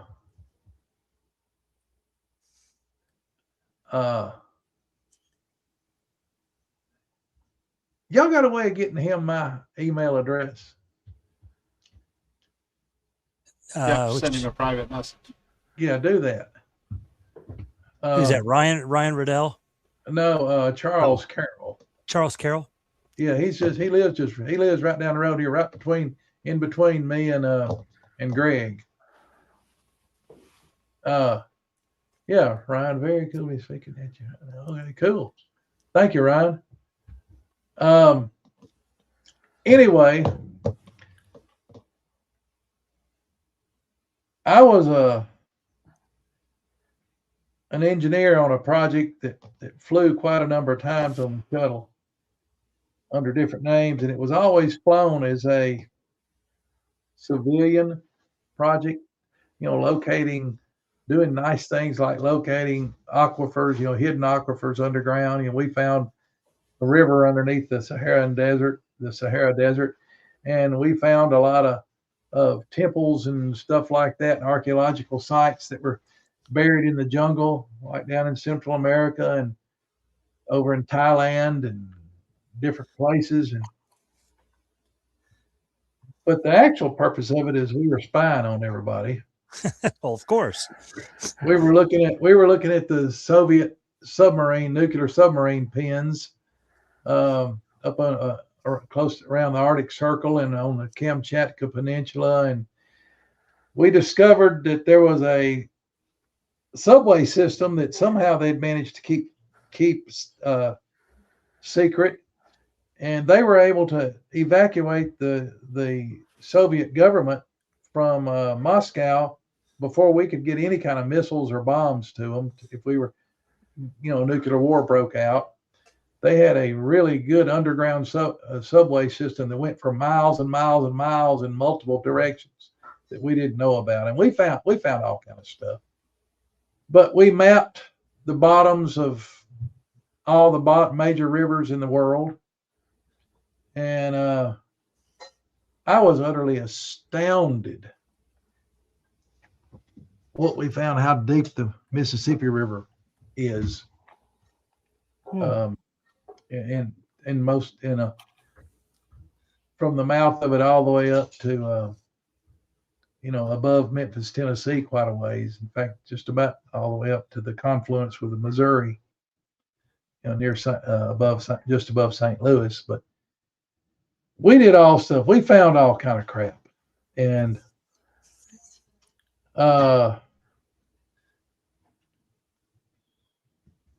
that's all I need to say about that right now. I just discovered that all of my stuff I've had on my computers and everything, and I've been zapped so many times it ain't funny. But suddenly everything I had prior to 2017 has disappeared. And so I'm not going to talk anymore about that. But I'm not going to talk about underwater stuff around the United States. But we could penetrate through many, many, many, many, many feet of solid rock and stuff like that. And so don't ask me about. I will tell you that there are deep underground military bases all over the place. I know that most of the bases that you know about, there's more underground than there is above ground. Right. I know that 3 years ago, there was a gentleman I watched called Monkey Works, and he was showing all the planes flying over the United States doing the LiDAR mapping all over, like doing the grid patterns, mapping above and below ground stuff. He says, I don't know what they're doing it for, but there's a lot of it going on right now. So I don't know. Well, one of the most amazing things, right after 911, and they realized that they needed to start monitoring, the phones and all that. Around the country, they put in a network of listening posts or listening stations. And I personally got to observe over a period of time one of them being built. And it's all underground. And most of them are in out of the way place. Well, I don't know. That particular one is in a very out of the way place. And all the dirt that they dug out of it, they found a guy that had a huge farm, a few thousand acres, and asked him if they could dispose of dirt on his farm, and he let them. And it went on for like 3 years. You built a lot of stuff with that. Where was that dirt coming from? It was coming out of this underground facility that they were building, that they built. And it's like I said, that's all I can say. As far as Scump says, that's all I got to say about that. Yeah. Now, Coonbo, one of your better known stories that I absolutely love is you accidentally calling that one up to the house.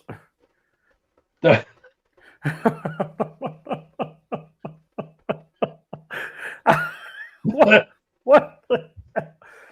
Well, back when I was experimenting with the shofar, before I realized that I was doing something that I shouldn't be doing, that I was getting into the angels. Dead serious. I was doing things that it was reserved for angels to do. But anyway, this is when I was still messing with them. I accused that stupid ass, that dumb shofar. I lived out in the middle of a whole bunch of woods. My property backed up to a state park up there in Missouri.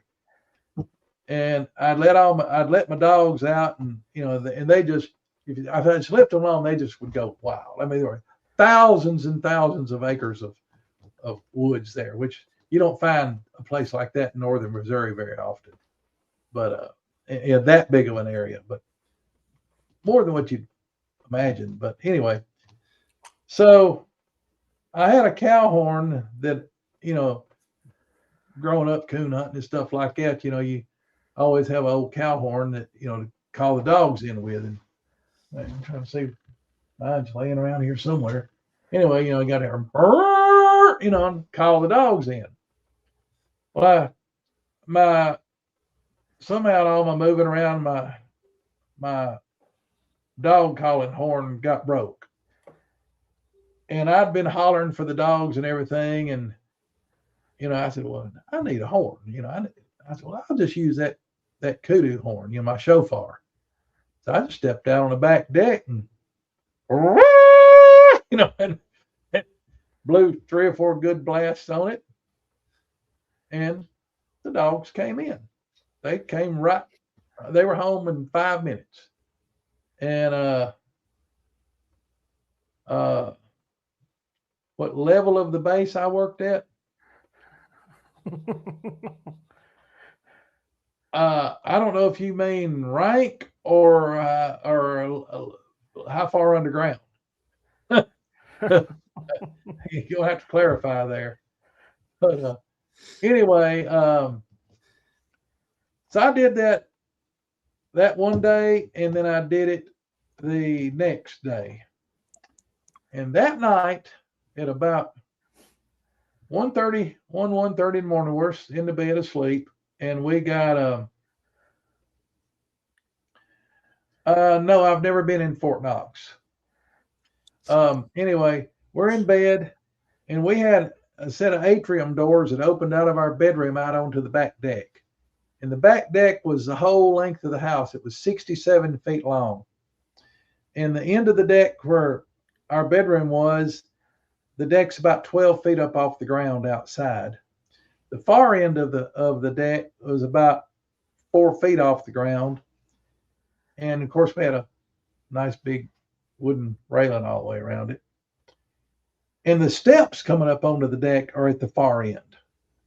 And so, and we had motion lights all out there on the corners of the house and at different places down the deck, and then down under the deck too. In fact, right underneath our bedroom, we had another set of atrium doors that went out of the basement out to on a concrete pad. And I mean, it was good enough. I could bring my motorcycle in there, and in fact, I had a boat in there at one time. Or I can't remember what I mean. We take bigger things in and out of there. But anyhow,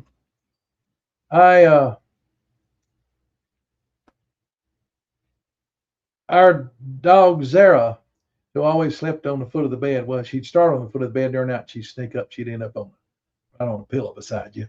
But anyway, she was on the foot of the bed then, and all of a sudden, she started barking her head off.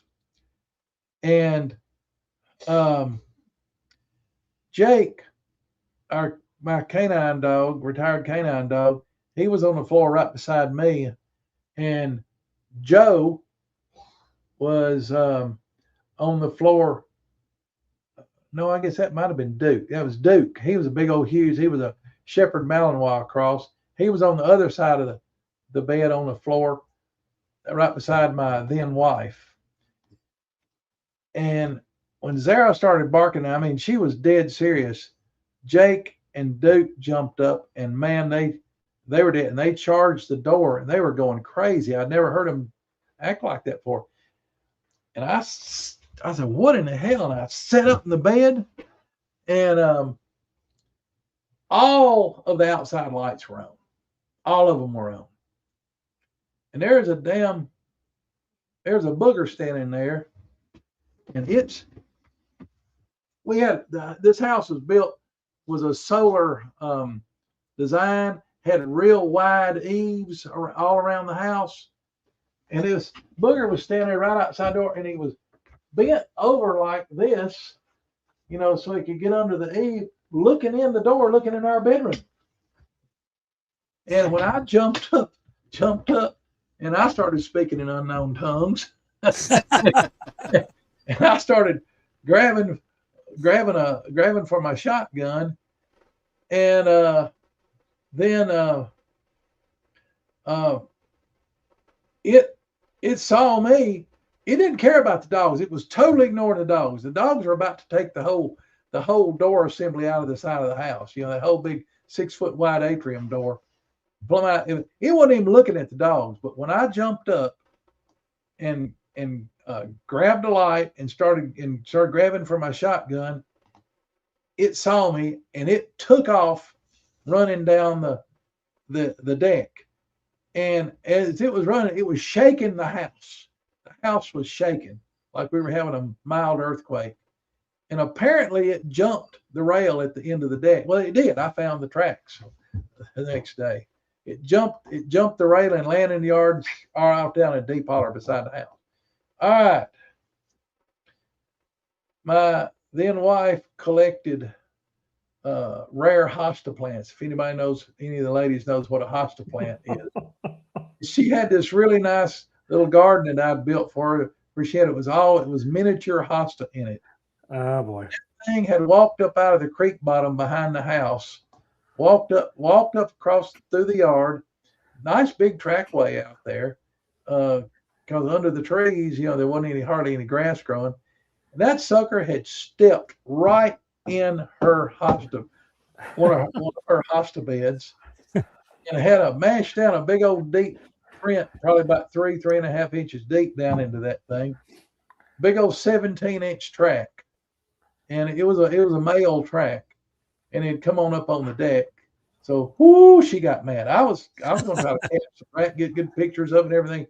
No, she got PO'd at me and scratched it all out, and destroyed the track. And so I didn't get to document the track. But that son of a gun. And she basically told me, don't you ever do that again, And I said, I won't. Oh my God. Oh yeah. I don't know if she still has it, but there was a lady. Her when her husband would be out, her husband was a truck driver, and whenever he would be gone, there was one would come up around her house, and they know where in the house you are somehow. No matter where you are in the house, they know where you are. And wherever she would be, it would come up outside the window and it would be chanting. And she had one of those old timey, now this was back in the 90s, but it was even old timey. One of them old timey, big old boxy cassette recorders that had all the big old huge buttons on it. And you'd have to mash down 2 buttons to record and use a little funky little microphone. And she got to toting the thing around the house with her, and she was in the bathroom, using the bathroom one night, and it came up right outside her bathroom window, and the window was cracked, and she turned that recorder on, and anyway, and she got a recording of that thing chanting right outside of her bathroom window. Oh, wow. And I listened to it a time or two, and it absolutely made my skin crawl. And I kept meaning to get back down there and get a copy of it from her and everything. And that's a good question, Flat Rock Land. I don't know how they do it. I don't know. I think they probably detect our aura, because I know people think that's woo, but the auras are a proven scientific fact. Back when they were doing when the government was still allow you to do Carillion photography, and you look it up, National Geographic had several articles about it in the National Geographic magazine back in the 60s and 70s. We had a guy that was a Carillion photography specialist that worked with us when I was working for the government. And if you wanted to, he'd take pictures of your aura for you, so you'd know what your aura looked like, what color it was, and all that. And but they can detect our aura. They can detect something that we put out. Anybody that's an experienced hunter also knows this. I call it the Zen of hunting. I mean, I'm a devout Christian, but when you're out hunting, if you're going to be successful, you got to suck in that predatory aura, that predatory, whatever. Aura is the only thing I know to call it. I know exactly what you mean. And you have to do that, or you're not going to be very successful. Yeah. Unless you just are far enough away that they can't detect it. And when I learned that, my success rate as a hunter increased 10, 15 fold. I mean, I'm not bragging about this, but I have one rifle I've killed 156 bucks with, and probably between 75 and 90 does. One rifle. And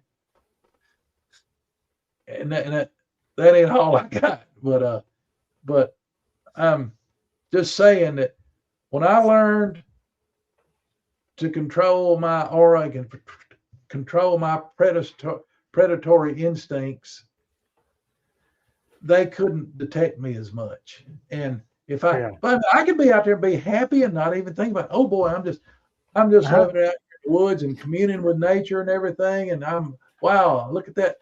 There's a little, around here you got these little symbiotic groups of birds. You got a downy woodpecker, a Carolina chickadee, a nuthatch, a tufted titmouse, and there's one other one. And the four of them run together through the woods, and I'd be watching that. I'd be watching the squirrels and stuff like that, and but I wouldn't be seeing any deer. And then I realized about the aura, and I've got the gun and everything, but they know still know my intent. Right. When I learned to control that, I started having deer just walk right up to me. I've had them I've had them walk up to me and sniff up and down my leg. And one time, I had some Riker's acorn scent on my coveralls, and I had a doe on the phone walk up and stood there for 15, 20 minutes licking that acorn crap off my coveralls. People don't believe it, but it's God's honest truth. May he strike me down right now if it's not the truth. And I even got a deal where I started touching the deer that would come up to me, till one of them kicked the living crap out of me and ruptured a blood vessel in my leg, and nearly broke my shin bone. And oh Lord. But I mean, if you can control that, you can you can get real close to stuff. Right. But I think they detect our aura, because I know that your aura, I mean, what they can photograph with the Correllian photography, is 3-4 feet around you. But I think it extends a lot further than that, because I'd sit out there a lot of times hunting, and I wouldn't see anything any closer than 100 yards. But once I learned to sort of control that, I see stuff at all ranges and stuff. And that is correct. I'm the guy that figured out about urban Bigfoot. I've researched in Chicago they call them forest preserves, and a bunch of little wildlife preserves all around in Chicago and all around in the suburbs of Chicago. I found two separate on Staten Island. I found two independent troops of boogers living on Staten Island, believe it or not. One of them was living right in the middle of a freaking big golf course that's right in the middle of Staten Island. I'll tell you that. I don't know if they're still there or not, but I ain't gonna tell you where the other one was. But I don't know what kind of it's Correllian. It's Coreilin or something. It's not Cornelian. It's Correllian. It might be spelled with a K. I can't remember. And I don't know what kind of lenses are used. I never got into that. Wish I had now. But the boogers can detect us. I was deer hunting one day, and over in the Joe Wheeler National Wildlife Refuge up the river from Decatur, Alabama, a ways.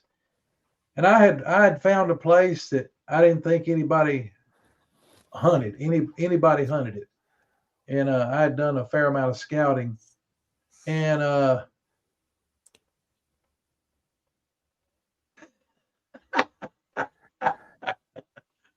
pine knot yoder. Yeah. I've heard that. I've heard you can do it on a chicken's tail too, or a dove's tail, or a duck's tail. But anyway, I'd found this place, and you had to walk. Nearest place you could park, you had to walk in there about 1.25 miles back to it. And I walked back there. I got there, way before daylight, and I was back there, and I'd found me a stump, and I'd gone out there the day before and cleared out the leaves and everything. A couple of days before, cleared out the leaves around the stump. So I was out there a good 30, 45 minutes before daylight that day. It was opening day of muzzleloader season out there on the refuge. So I'm sitting there, and I'm sitting down there, and I'm watching this. I'm on a knoll that goes to the west and goes down towards a creek, and a pretty good sized creek. And I'm pretty close to the river, so the creek's probably 50, 60 feet wide at that point, something like that, maybe. And the knoll is, it's got a good slope on both sides. But I was where I could see across the creek, and I knew how to get over there if I shot a deer over there. And I could see over the top of the top of the knoll, which was to my right, to the north of me. I'm sitting there leaned back against my stump, and at this time I hadn't learned really good about the pulling in my aura, and turning it off and everything. And I'm just sitting there, just fat, dumb, and happy, enjoying myself. About 7 o'clock in the morning, I hear up on the ridge behind me, the main ridge. I hear, here's some idiot walking through the freaking woods. I said, dadgummit. I said, I walked all the way back here so nobody'd be around me, and here's some dummy walking in here at 7 o'clock in the morning, stirring up all the animals, running off everything. And I'm just sitting there sort of pouting, and I was debating on whether I ought to get up and yell at him, get his butt out of here there or whatever. And I said, well, maybe I might get lucky and he'll just pass on and go on. And then as idiot as he is, then the deer will filter in behind him and maybe I'll get to shoot. So I'm just sitting there. And he was coming down the knoll, getting closer and closer to me. So I'm sitting there and I'm watching out of the corner of my eye. I wasn't going to turn my head. I watch it out of the corner of my eye. And rather than a person, it was about a 9 foot tall booger. And comes walking past me. I'm like,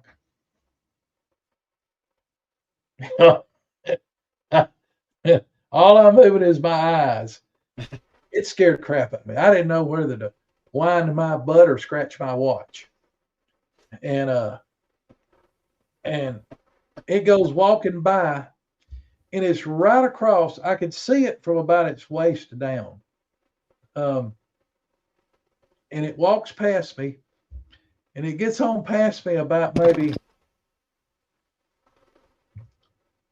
50 to 150 feet, somewhere around there. Not 150 feet, maybe 40 to 70 feet, somewhere around there. It's off at an angle to me about like that. Yeah, but it's down and past me. I mean, I thought I was home free. And all of a sudden that sucker just stops. And he's just sitting there. He's just sitting there, not moving. He's just sitting there, looking, staring straight ahead, not moving. And he stands there for a few minutes, and all of a sudden he goes, just like that. Instantly looked me right square now. He knew exactly where I was. He had detected me, and when he popped that head around, I mean, just like that, he instantly locked eyes with me, and I like to died. I didn't know what was going to happen. There I am sitting there with with one shot, muzzle loader, and if he had decided to attack me, and he stared at me for just a few seconds, and then he turned 90 degrees and started walking north and just walked down off that knoll, and I heard his steps going away for a while, and then they stopped. I mean, I could hear him really good.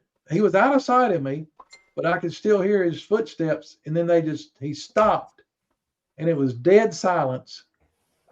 And I sat there for a while till I just couldn't sit there any longer. And I got up and I got my butt out of there. And I went to another place, a backup place I had about 1.5 miles away. And what was really cool out there, I'll tell this story. It doesn't have anything to do with boogers. I waded out to an island, and the island the water was up, the river was up, and the island had all these pin oaks and stuff growing on it. And the pin oaks had dropped their acorns, and the acorns are, about the size of a marble. And there were bazillions of pin oak acorns floating in the water. The island happened to be in sort of a little bit of an eddy, so the current hadn't washed them all away. And I'm standing there and I'm leaning up against a tree, and I hear this noise. I kept listening, and it was going. I'm thinking, what in the world is that? And I slowly turned around, and I'm sitting there and I'm looking and I'm looking and I'm looking. And finally, I see through a little gap in the trees, there's a 8-point buck out there in water up to his neck. And he's slurping up those dadgum acorns as fast as he can. Huh. He's eating those white oak acorns. I mean, those pin oak acorns. Just as fast as he could gobble them down. Huh.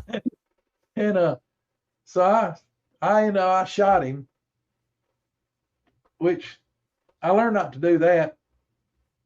He had walked up to a place where it was a little bit shallower, and his shoulder was exposed, the upper part of his shoulder. And I said, well, I want to drill him through the shoulder blades, so he won't run off, because or try to swim or something. And I shot him, and he made about 3 jumps and sunk like a freaking rock. Oh boy. I let all the air out of him. I had to go out there and feel around with my feet till I finally stumbled over him. And I got him, though. I got him out of there. But anyway, earlier somebody asked me about Mississippi Delta. Yes. Yeah. I have researched quite a bit down in DeSoto National Forest and Camp Shelby. We've sneaked into Camp Shelby and poked around, and that place is eat up with boogers. And down near a little town that's south of there called starts with a P. It's like if you're going towards Gulf Shores or Biloxi. Can't remember what that little town name of it was, but I've researched down there, and but there's boogers all down in there. Oh, I'll tell you something that happened in DeSoto National Forest. There's a bunch of us camped down there, spent a weekend down there, and I was walking Jake before we went to bed, and we got up to a point, and he started anyway, Jake started acting he got real cautious, and he turned sideways in front of me and didn't want me to go any further. But I noticed he was looking right off the edge of the road. And he was looking like it's something, like 12, 15 feet away. And I thought, well, I wonder what it is, skunk or something or whatever. But there was a moon out that I was walking on this little gravel road there, an access road to where we were camped. And as long as the moon happened to be overhead, but where he was looking was in the shadows right off the road. Of course, there's pine trees all around. And I couldn't see, so I had a little flashlight, and I clicked on the flashlight. There was a little depression right off the road, about 6 feet off the edge of the road. And there is a juvie booger laying there on his belly in that depression. And when I put the light on him, this is the first time I ever witnessed the spider crawl. And that freaked me out, and it grossed me out. And the son of a gun, he spread his arms out and his legs out, and he lifted himself up where his belly was about 2 or 3 inches above the ground at the most. And he starts moving his fingers and his toes like this. And he backed up and then spun around, still doing this on his fingers with his belly off the ground. And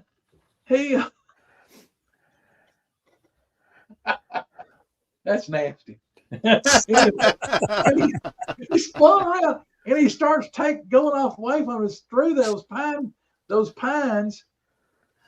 And as he was going away, he gets out there about 40, 50 feet from us, and he keeps going the same direction, but he turns around while he's still going in that direction, looks back at us, and then turned back around, still going, and disappeared off. Got out of out of range of my flashlight. Disappeared back in the brush and stuff, and that freaked me out. That's one of the most unnerving things I've seen. That I saw it again. Me and Troy Allen and a guy named I can't remember his name.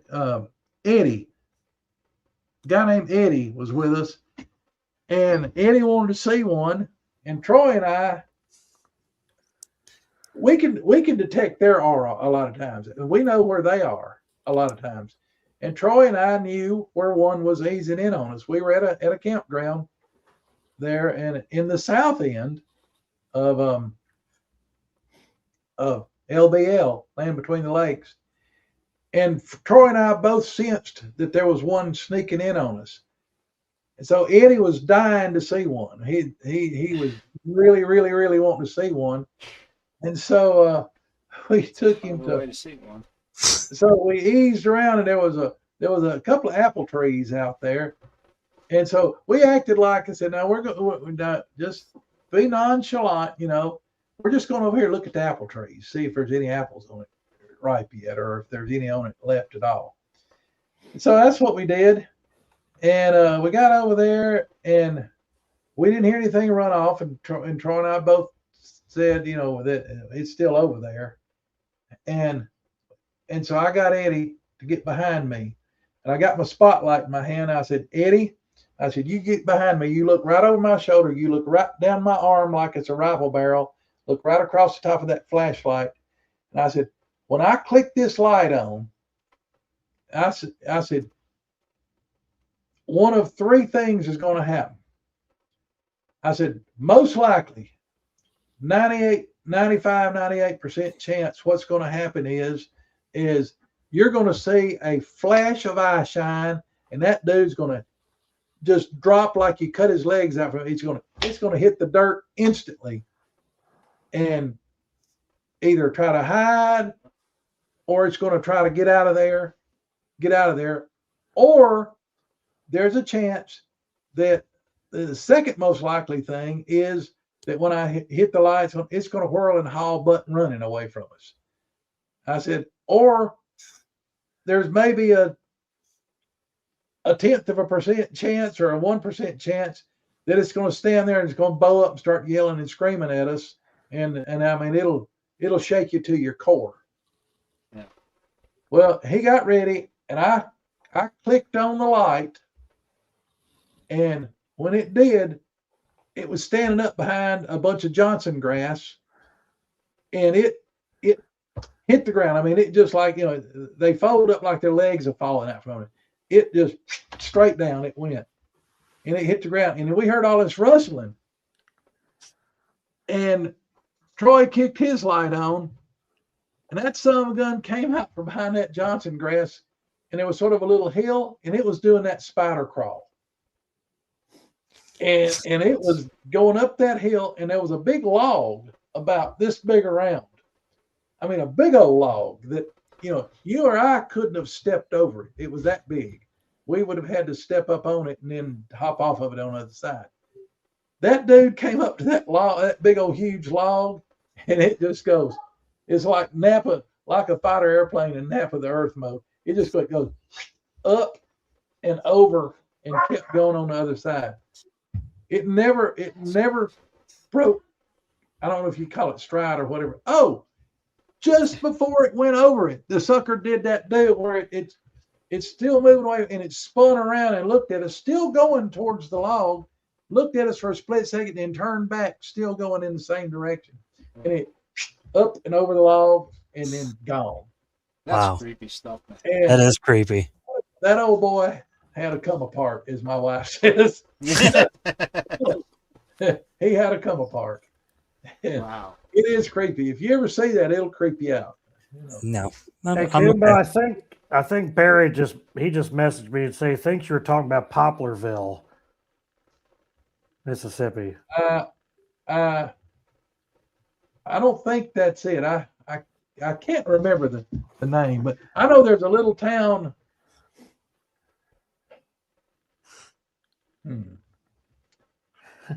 Yeah, he's pushing 2.5 hours. That's a record for him. Almost.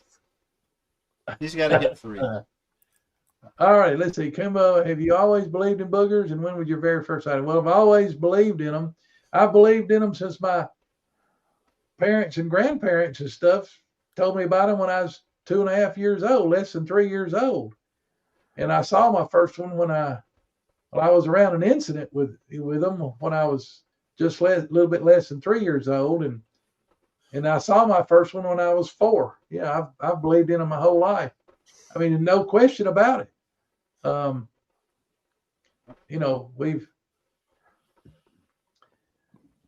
I don't know about quartz tools and weapons with them. I've never seen them wield a weapon other than throwing rocks. And the biggest rock I've ever known for sure that they threw, me and another guy picked it up and carried it to the feed store down in Red Bay, Alabama, and weighed it, and it weighed about 370 pounds. And it had, I don't know where it threw it from, but the guy that it was thrown at said that the way he described it, apparently it picked it up off the ground or out of the ground. We found where it had picked it up, and where it had hit the ground was like 63 feet away. Jeez. Yeah. Well, they got to be strong just to witness that belly crawl with their fingers. Oh yeah, that's amazing. Yeah. Just try doing finger push-ups. They live in a lot of caves.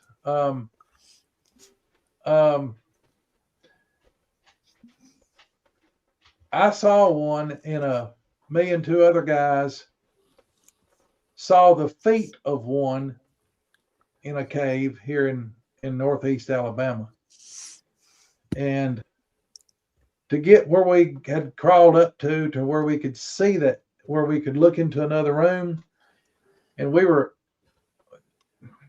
trying to get through move some rocks around where there'd been an old cave in, and we were moving rocks and making a bunch of racket, and we had headlights on, and we could see this. There was a big room on the other side that we were trying to get into, and all of a sudden, our headlights lit up a pair of big old hairy feet that came walking into that room on the other side. Needless to say, the 3 of us opened up an extra large, super fast acting can of Gone and got out of there. Oh, there's Troy. Hi, Troy. Troy. Is Troy in there? Mm-hmm. Yeah. Where's he at? I don't see him. Hi, Troy. I guess. Oh, there he is, Troy Allen. Yeah, there's Troy. Hey, Troy. But yeah, it's yeah, I've encountered one in a cave, and I know that they come and go out of the cave here on the farm, the big cave. You mean the Bat Cave? Yeah, the Bat Cave. Yeah, that's crazy. The fence is just torn all to pieces, and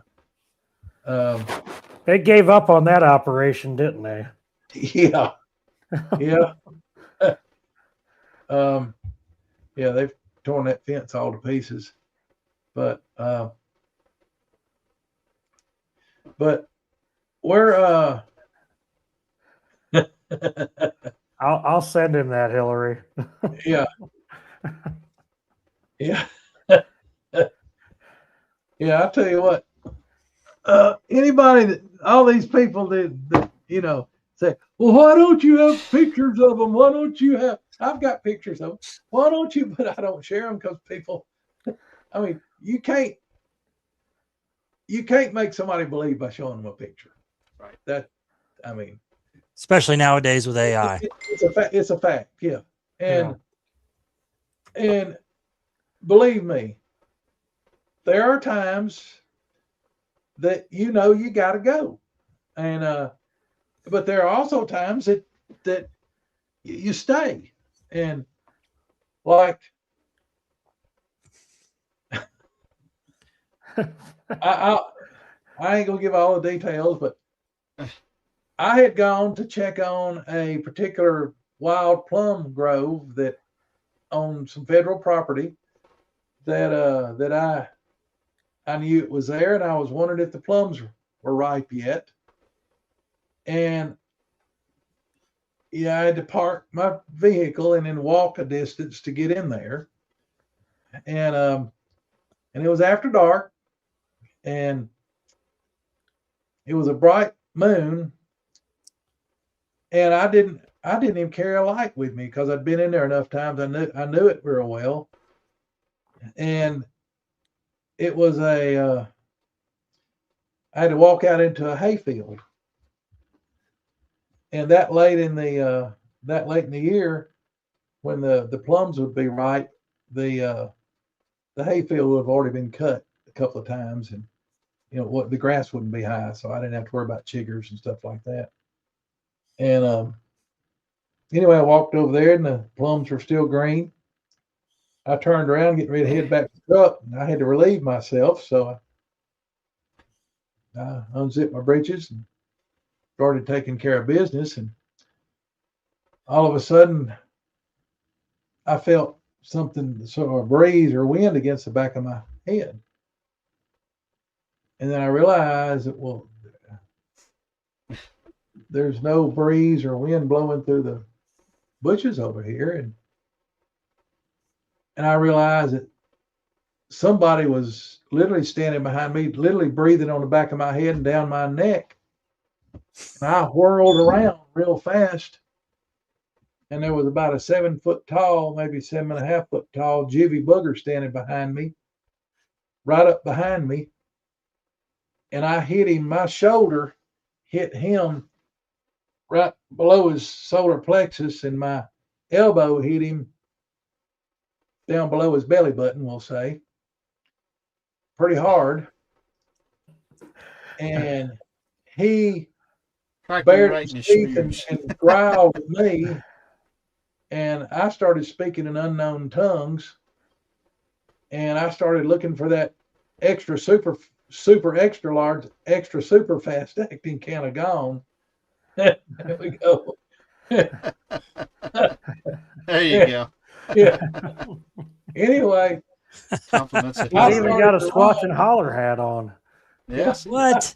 Yeah, Roger. You can't promote Roger's show. Anyway, shame on you, Hillary. Anyway, when I spun back around to run, I needed to go this way, but because of the way I had spun and everything, the booger, he wanted to go that way. I wanted to go, and we ran into each other again. And I let out another. I used up about 4 or 5 months worth of cuss words in about 2 or 3 seconds when that happened. And anyway, we ran in, and I'm sure the booger did too, because he growled and squealed again, and we sort of bounced off each other, did another little do-si-do, and finally, somehow we got going. Both of us got going where we wanted to go, and that was the first time I'd ever. There were a couple of people in the truck, and there was another guy on the other side of the hedgerow, and he hears all this, and hears me take off running, and he takes off running to the truck. When I pop out onto the field road, I can see him through the brush running, and he had to run by a little thicket of wild cherries, black cherry trees. And as he goes running by, there was another one over there, and it reached out and swatted him across the shoulder blades. And it got that boy up into overdrive gear I didn't know he had. He's a big old tall lanky boy. I mean, I was covering some ground, but he really covered the ground. And we get to the truck. Ken beats me to the truck, and he's yanking on the door. Well, the two people inside the truck wouldn't open the damn door. And I'm yelling. I get to that, and I'm yanking on the door. You open the door, open the door. And they wouldn't. So I grab my remote. And I start mashing the button, and it would pop unlocked, and they'd slam it down locked again. You know, and I'm just sitting there, click, click, click, click, click, click, click, click, click, click, click, click, like that. And they're sitting there, both of them beating on the thing, knocking the things back down. Finally, one of us gets out of sync enough that and Ken's over there, and I'm yanking on it, on the handle. And we just happened to hit it at the right millisecond, and his door popped open. Once his door popped open, mine did. And we jumped in the truck and we hauled Bud out of there. And the interesting thing was when we ran out of the field road into the woods and went through a curve, they weren't there when we came. They'd knocked down two pretty good sized trees, one from either side of the road, trying to block us in there. Wow.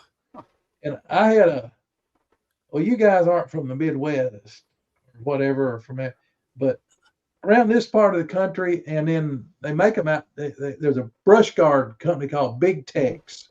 Yeah. And they make these big people that have them. Yeah. Well, I had one of the ones where you take your bumper off and you got a big heavy duty bumper and got this big brush guard made out of Schedule 40 steel pipe. And I had on one of those Big Tex brush guards on my F-250. I remember I said, Big Tex, got to do your job now. Because I piled in. The first one was the closest one had been on the right side of the road, and they'd shoved it down across. So I aimed towards the left as far as I dared go to run through the treetop.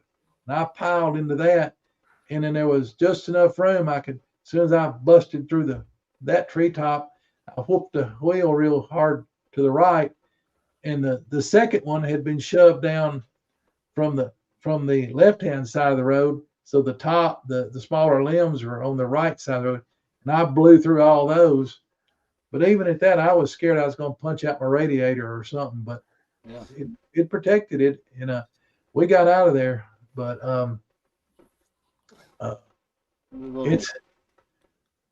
yeah, Jim, it was. You and I have talked about the place. Jim Godwin asked me a question. Yeah, that was on Natchez Trace property. Yeah, that's exactly where it was. And that place down there used to be just absolutely eat up with boogers. And that's sitting by the window. That's I'd have known y'all knew how to do that. I'd have emailed y'all some good pictures to put up. Especially the pictures of the tree that they tore up. Well, we'll have you back on one I was going to say another show. I guess we'll have you back, Coonbo. Yeah. But any more questions? I mean, anything. You can get off in the weeds and the dirt and the blue stuff if you want to. Well, why don't we talk about some that you don't talk about much? All right. Dog Go man. ahead. I want some dog man information. All right. Well, people have heard me say this, but the very first written report I ever took was in spring of 1978, and I interviewed a family of a mother and her two sons, and about a mile away, that had happened like a few days after that the mother and the two sons had an encounter. The cook at a hunting camp had an encounter when he was taking out the trash. They'd had a feed down there at the clubhouse. But anyway, I wrote both of them down. These are the first two written reports where I actually interviewed them and wrote it down that I'd ever done. When they were describing both people, when they were describing the Bigfoot to me, didn't sound like the Bigfoot that I knew. But I already knew that I'd already been around the country and stuff and encountered them in other places, that I already knew that there were at least two kinds, the big patty type, and then the small, swamp ape type, smaller swamp ape type. I knew that at that point. But this thing they were describing to me didn't make sense. They were talking about a backwards leg, like if you picked up the front legs of a goat or a dog and stood them up on their back legs. Yeah. And I didn't understand. They were talking about, big old ruff of hair, big mane of hair, up on there, and how he was really hunched over. And both of them. And I mean, all four of the people were giving me the same description. Didn't make sense. But I wrote it down as a Bigfoot sighting. And so this is in 78. So fast forward to 1984. And we were working on the equipment that was going to go on a bunch of ground station equipment that was going to be used in the very first Space Shuttle Department of Defense mission. And there was a contractor down outside of Union Springs, Alabama, that was building a lot of really important signal processing equipment. And we were staying, there was no motels in Union Springs, so we were staying in Troy, Alabama. And we were driving up to Union Springs every day. And anyway, long story short, two ladies that worked for me, that were working on that equipment, they had an encounter with what turned out to be a dog man on the way to work one morning. Took me a good bit to they were so upset when they got to work. They were crying and shaking and everything. I wouldn't let them go out there and work on this stuff because the equipment was too important and too complicated to have somebody out there that wasn't 100% focused. So I got to question them, and I finally figured out they'd seen some kind of an animal or something. And I asked them if it was a Bigfoot. And no. But while I had been down there, I had been taking a bunch of Bigfoot reports around Troy because there was a whole bunch of construction and stuff going on, and they were building a new golf course, and there had been a bunch of sightings around there. So I figured that they'd seen a Bigfoot. Well, the way I got them so I went out to my car, got my log book, my ledger book, brought it in, set it down in front of them, opened it up, and I said, "Here, look." I said, "You know any of these people? These are reports I've taken right here in Troy. I do this, on the side." Then they opened up to me, and I said, "Well, what did you see?" They told me they saw a werewolf. And then we went back out. I got them to take me. Went back out to where it happened. I figured out that the thing had been about 9.5 feet tall, and I found its tracks. It had gone up a 13-foot embankment in 2 steps. And I'm talking about an embankment about like this.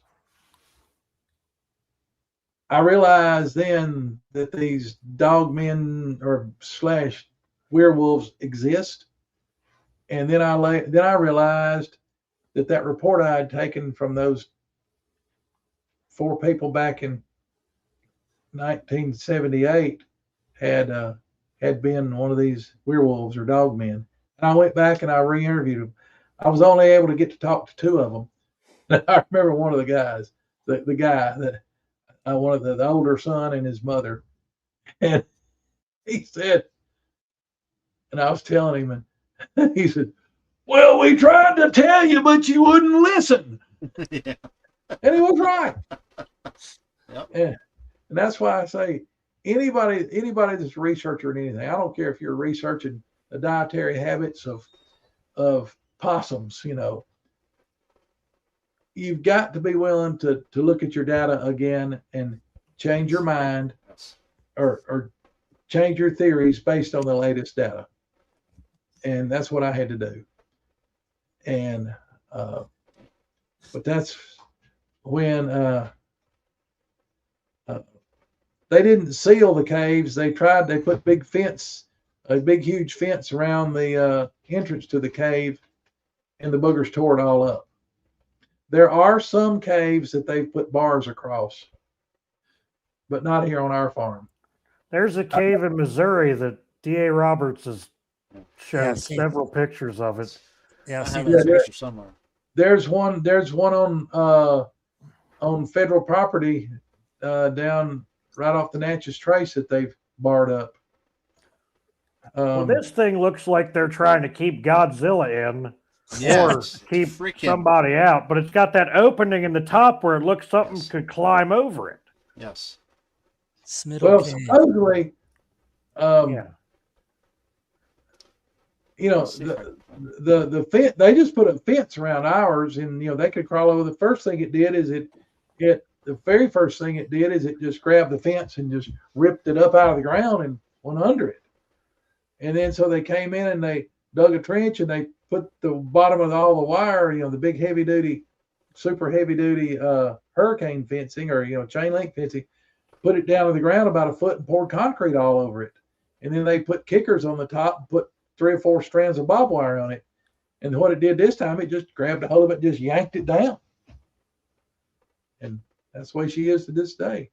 I'm sure it was happy about the barbed wire. Yeah, it was gaucho wire too. So I mean, it was really happy about that. If people That's don't some know, nasty stuff. gaucho wire is made out of high tensile steel, and with super sharp barbs, and they tighten it up to so you can play it like a dadgum banjo string or a guitar string. But yeah, I'm sure they were very happy about that. Yeah,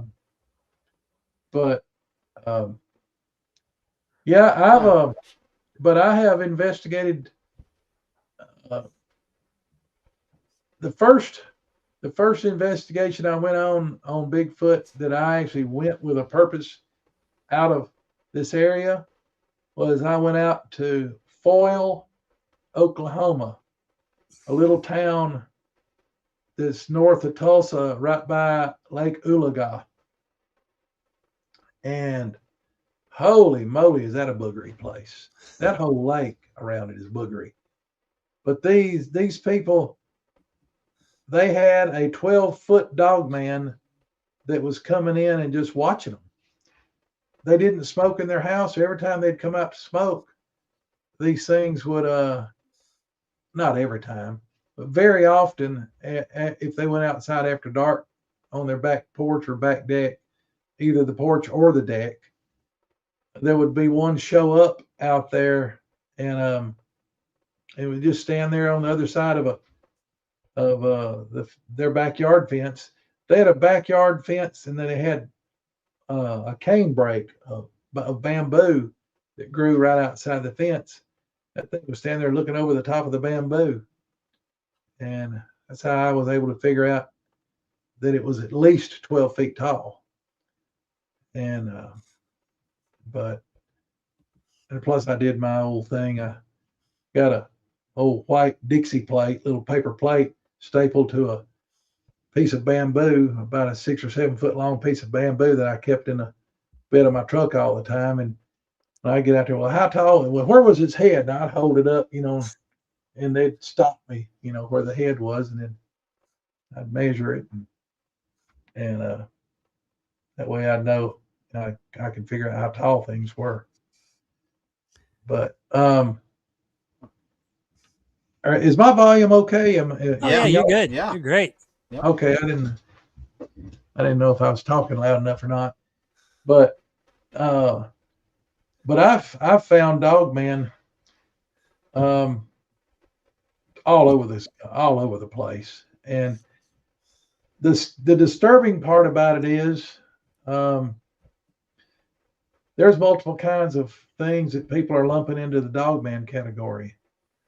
A lot of people are calling like the Beast of Seven Shoots a dog man, but I'm convinced, and I was just calling that type, which I'd figured those out pretty quick. I was just calling it a type 3. Type 1 was the Patty type, like the Patterson Gimlin film. Type 2 was what I call the Neanderthal type, the smaller, you know, a little bit smaller, not as high, not as prominent of a sagittal crest, and people call them the small pape, and you know, just wood boogers, and they got a whole bunch of different names for them. But those type twos are in the eastern half of the United States, they're the more common, whereas the type ones are more common in the western part. However, they intermix. I mean, they don't interbreed, but they intermix. The ones that live here on our farm that come and go off the farm are type ones. I've never seen a type two here on this farm. But, and I got an area down a 300 square mile area that I watched for years and years and years. It was sort of my reference area. And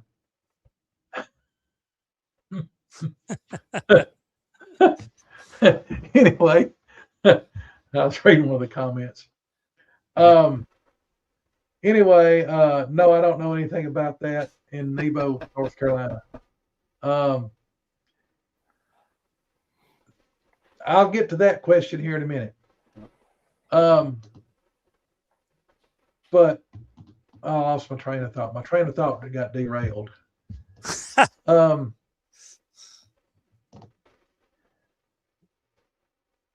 The Neanderthal kind, or, you know, like I said, that's what I call a type two.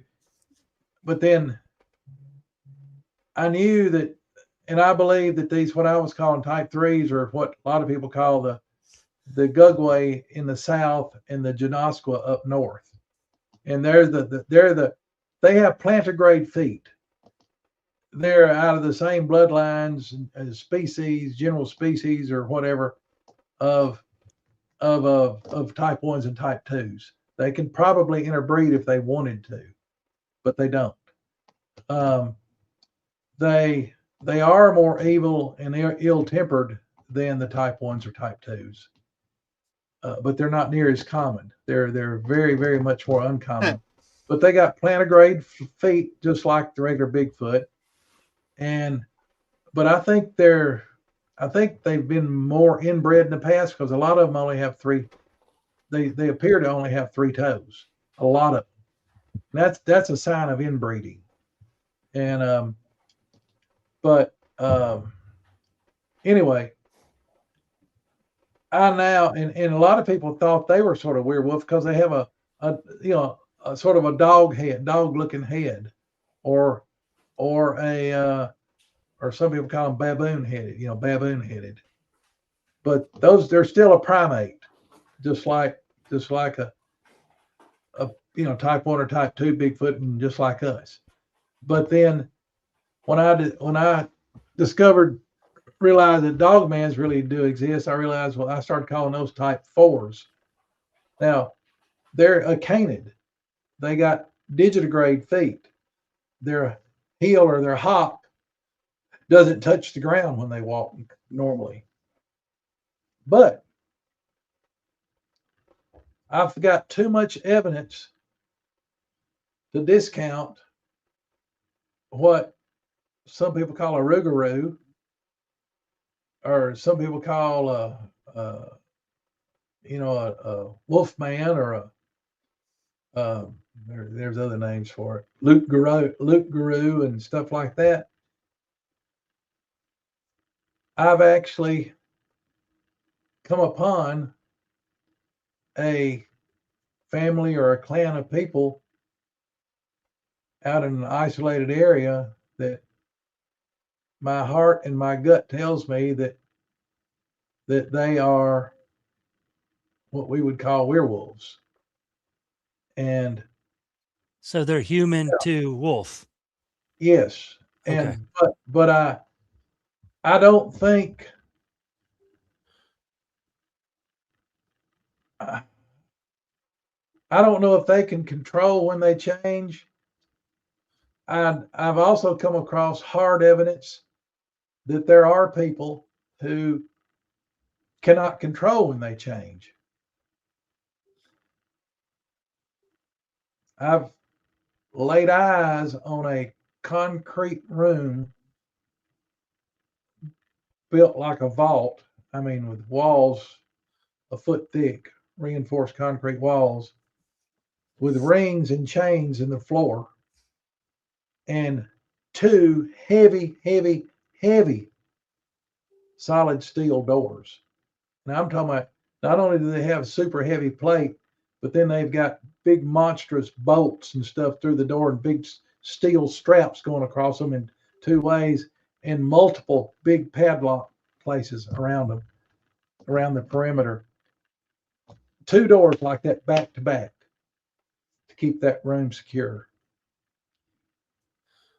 But there was a toilet in the room,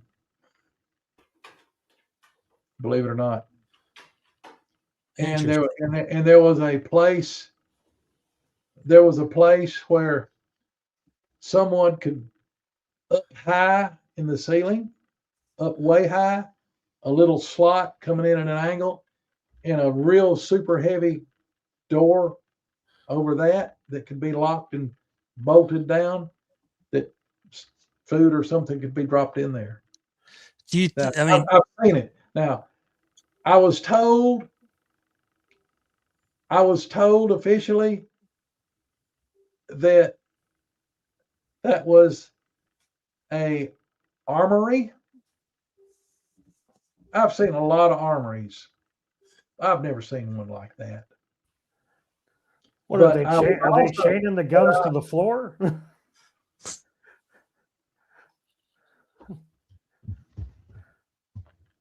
You know, what I, They were Well, containing something. I guarantee you- you. they were containing something. do you think this is like they changed? And this is going to sound funny, but like the Hulk, like maybe they got angry and changed, or the I cartoon don't know. character. I don't know. But now, people that I know and trust, and I listen to what they say, and when they get talking about stuff like that, they know way, way, way, way, way more than I do. And they've also have known of people that would be locked up at certain times, voluntarily lock themselves up. I've seen this kind of thing in movies before, though. Right? Yeah. But So now, you kind of wonder. I always say maybe life imitates art, and maybe that's where they got the idea for that stuff. well,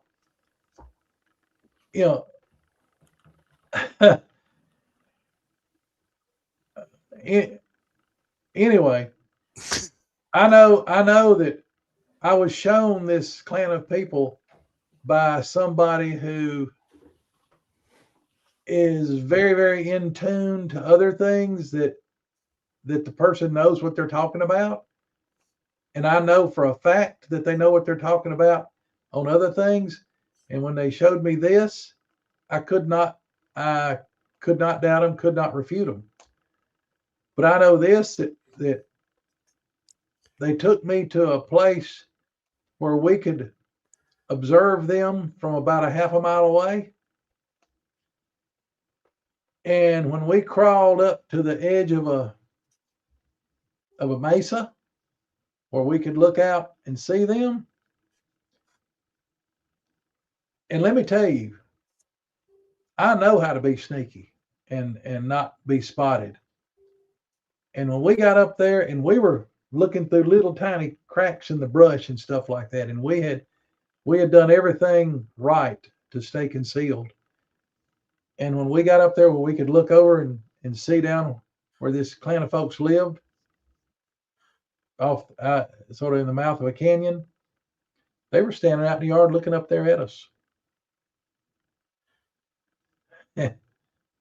And so later on, sometime a few days later, I drove out there. I drove a circuitous route to be able to drive by there, and where I knew that the roads beyond their property, I'd be going in a good straight line, and I was in a vehicle that could do over 150 miles an hour.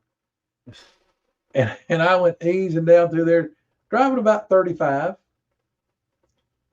And when I came out there in front of their property, there was one guy in the field, and he was within about 12, 15 feet of their fence there, and about 3 or 4 more coming, men. And needless to say, I put the pedal to the metal and got out of there, and I hadn't been back. But so that's my experience with Do you experience with possible werewolves, lugaroos, whatever you want to call them. Yeah. But now, I think that I believe that there probably are some that could change at will, and they could be what people call skinwalkers. I don't know. The ones that don't control it, they could be what we call werewolves. Now, whether it's tied to the phase of the moon or not, I don't know. I truly don't know. But now we got that. So there's two things. All right. Then we've got what I'm convinced is a species that's been here as long as we have, that's been here as long as Bigfoot have, that just a plain dog man. And I've only ever seen one of them, and it was just a few years ago, after I retired, when I was moving here onto my farm. And unfortunately, I saw it was only about 5 or 6 miles as crow flies from here. I wish it was about 75, 80 miles, but Yeah. I came across it. It came walking up out of a creek bottom up onto the shoulder of the road, and the road's built up about 9, 10 feet above the creek bottom. And I was coming around a curve with high beams on, and I saw something walking up the creek, there's road bed, coming up out of the creek bottom, and it made it up in about 2 steps, and it was on the side of the road. What in the crap is that? And I suddenly realized, I first thought it was booger, and then I realized, no. I saw the legs and everything, and I said, that's a freaking dog man. And I stomped on the brakes, and it looked at me, and it turned around and right down the bank it went. Well, I've got these lights on the front of my truck. They're driving lights, but I call them ditch lights because they shine out and down. And I reached up there and clicked my ditch lights on.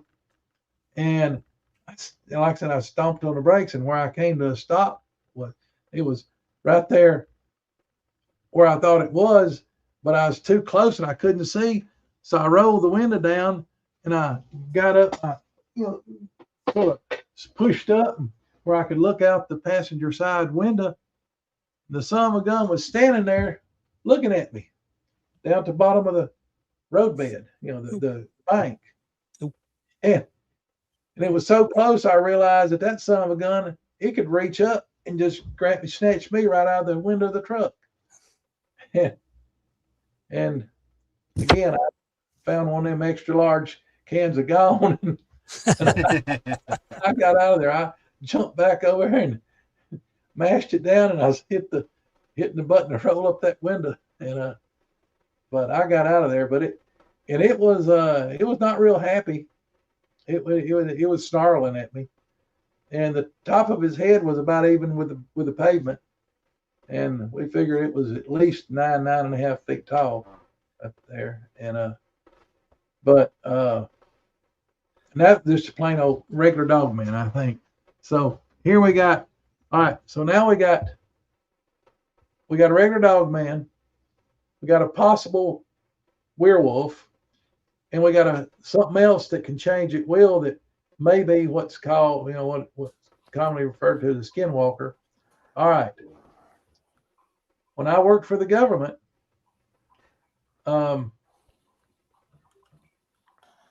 we worked with different agencies. I'll just say that. And when the first Soviet satellite countries started breaking away from the Soviet Union back in 2018 and 2019.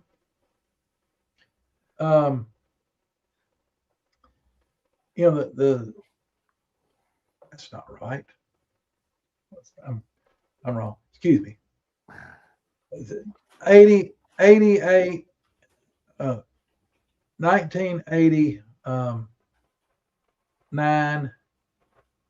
There was a bunch of crap going on, and yes, and my not my sister, my brother-in-law ran across the road. My brother-in-law saw a dog man ran across Highway 72 near the Elk River Bridge, near the east side of the Elk River Bridge. Made a believer out of him. It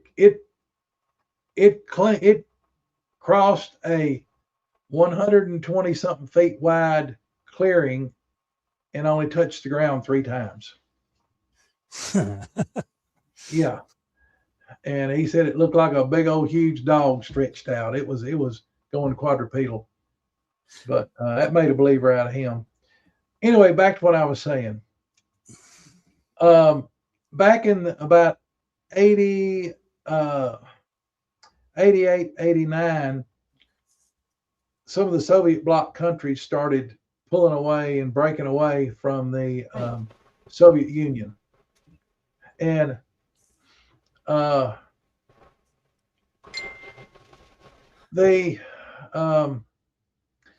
this one agency started sending people over there into these countries to glean technology and secrets and stuff. And this one particular agency, there was a person that belonged to that agency that I had been working with since the early 1980s, since about 81 or 82. And this is about in 89. And he was assigned to go to Bulgaria first, and then next was maybe Romania or Hungary. I don't remember which one, but Bulgaria first. He was specifically sent to glean information on Soviet genetic engineering, animal gene splicing, and hybridization stuff. He was instructed to gather up all documentation that he could find, all equipment that he could find. He was given money to bribe people. I mean, the people in those countries, and as all that was classed, they would sell anything. They'd sell their mother if they could get money for it. He was given the money to buy whatever he could, and to obtain all of the live specimens that he could, or even dead specimens. But they wanted specimens, you know. They wanted to see the results of all this. He was gone for a couple of months, 6, 8 weeks, something like that. And he came back. And I caught him in a place where we could talk. And I said, well, did you find anything? He says, oh, yeah. And I said, well, what'd you find? I mean, what kind of stuff did you find? He said, you ever seen the movie, The Island of Dr. Moreau? And I said, yeah. I said, I saw the old original one with Spencer Tracy, and I saw the newer one, the remake, with Val Kilmer and Marlon Brando in it. And he said, well, let me tell you something. That ain't nothing. He didn't use quite that exact words, but I'm not going to say exactly what he said. But he said, to the effect, that ain't nothing. And I says, did you find live specimens? Absolutely. I mean, I said, now, are these actually walking around creatures, or are these things in a test tube or in a big glass bottle, you know, like the aliens or whatever? And he said, no, he said, walking, talking, walking around. And I said, no kidding. He said, dead serious. He says, as a matter of fact, I spent a lot of time with one that's like 21, 22 years old. He doesn't know exactly how old he is, but he's over 20 years old. And I said, well, what'd you do with them? He said, well, I couldn't bring them here to the U.S. He said, there is a country that's an ally, one of our allies, that has loopholes in their law where they are allowed to, they can have stuff like that.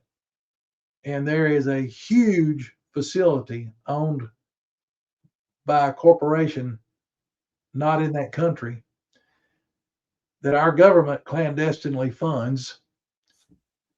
And that's where it all is. Then he had originally asked if I wanted to go over there.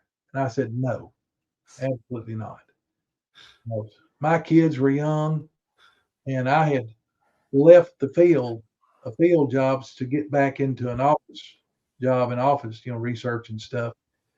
So my boy was growing up, didn't even know I was his daddy, literally. And I got to figuring up he was 3 years old and I'd only been home a total of 6 weeks his whole life. I said no, but he gave me an assignment, and I started trying to help them recruit kids that were graduating from veterinary schools around the country. Just find them that would be interested in working overseas, doing an overseas assignment. And I was out gathering names of people that might be interested. And you dog. Sometimes just can't help myself. Yeah. Anyway, so I was giving them names, and only about 1 in 3 would talk to them, and probably about maybe, I don't know what the percentage was. I think maybe at the most a third, possibly no more than a half, that would talk to them would go over there, and they had to sign on for a minimum of so many months. I mean, I think 3 months or something. I don't know how many, but one boy that I knew his father stayed, and I got to talk to him a couple of times before he got to the point he wouldn't tell me anymore. But all right, now 3 more things that they had that they were working on. Number 1 is what I call the E-canine, enhanced canine. They look like a one of these, like a canine unit, police dog, military dog, whatever. Except they're bigger and stronger, and they can communicate with their handlers. Now, I'll tell you 100% absolutely positively for sure, NASA was working on remote viewing / telepresence back in the 80s. Yeah. I personally know people who worked on it. All right. Now, these dogs that look like pretty much like a regular German Shepherd, or what they call now, and I had one of them. Any of y'all know, ever saw my dog Bo? He was what they call an Eastern European Shepherd. And that guy used to scare us, how smart he was. But now he's not like these other guys, like these, what I call the E-canine. These E-canines, they can communicate directly with their handlers, and they can also communicate telepathically with them. Supposed to. I don't know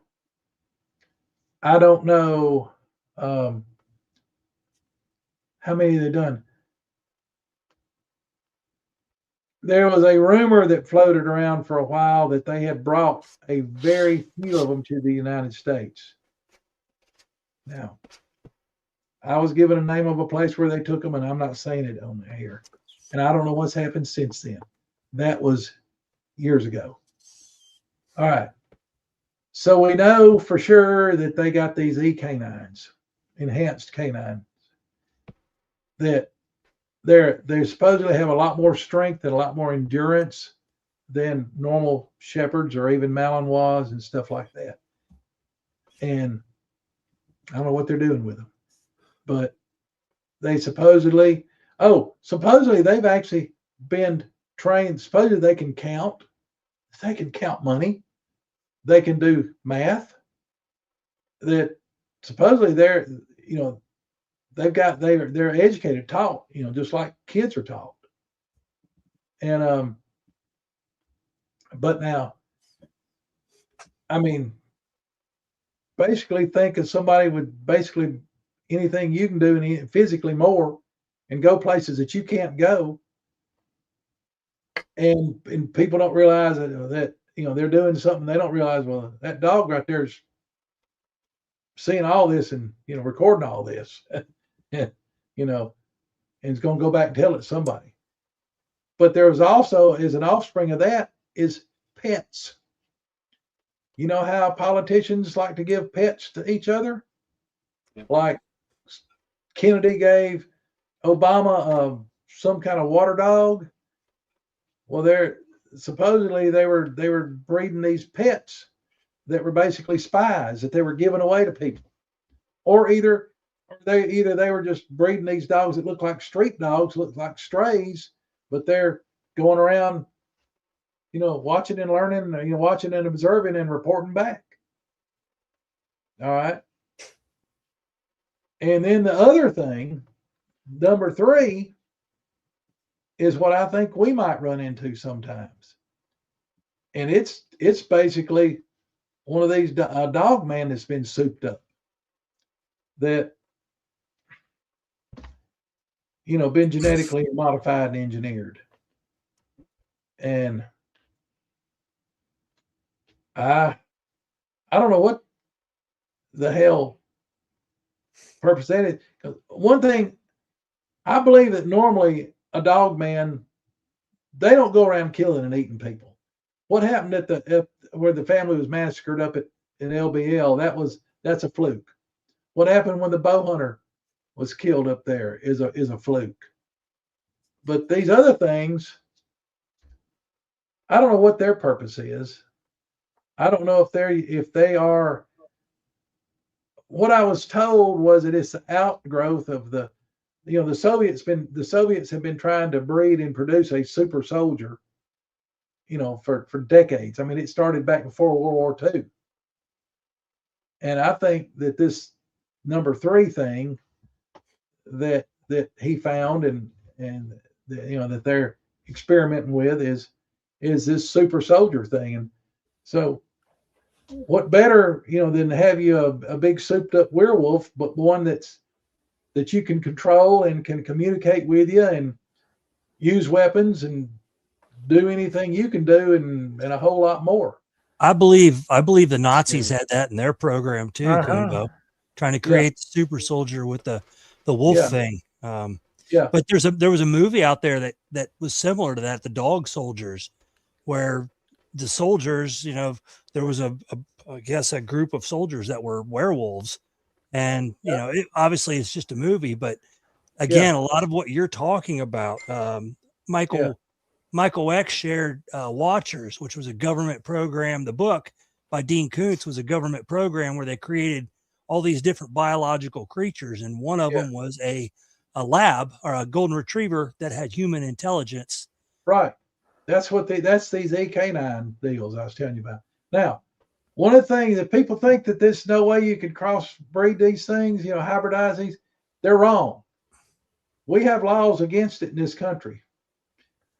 If you go back and you dig deep enough, you can find some from the 70s, maybe the 80s, possibly even the early 90s, some episodes of National Geographic where here in the United States, they figured out that they could take a micro pipette or a little micro needle and they could suck up one sperm cell, one and one only, into this little thing, and then pierce the protective layer in an ova, an egg, and inject that one sperm cell in there, and it'll start they'll join, and the cells will start reproducing, and it produces a zygote.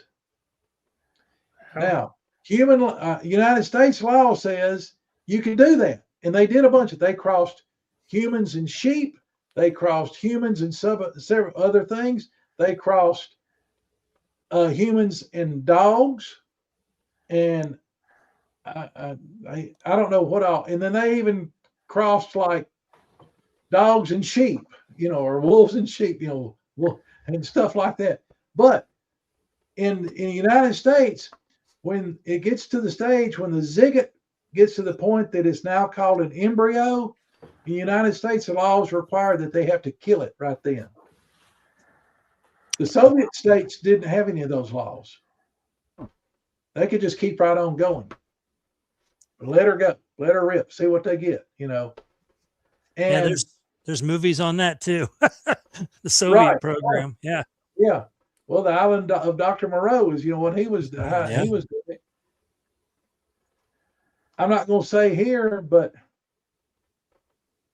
I learned part of the process of how they cross humans and canines. But I ain't talking about it. I have not talked. I'm not sharing that with anybody, not even my wife. And but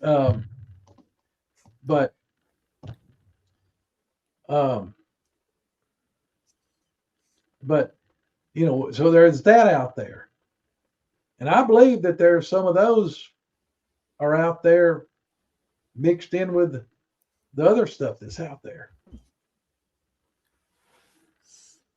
I agree. And matter of fact, I started writing a book about one of these that escaped. And I was up to a couple of 100 pages, and a lot of bad things started happening. And so I quit, and I destroyed everything. I destroyed all the thumb drives. I trashed the computers. I got rid of everything because I've been threatened numbers of times, and I've had my job threatened a couple of times, and they were serious. So I thought it'd make a hell of a good book, hell of a good movie. Like I said, I had started writing 2 books, and I stopped and totally destroyed everything. Now, do you still worry? How do you draw the limit of what you talk about and what you tell people? I try not to talk about anything that I think can get me killed. Okay. Because you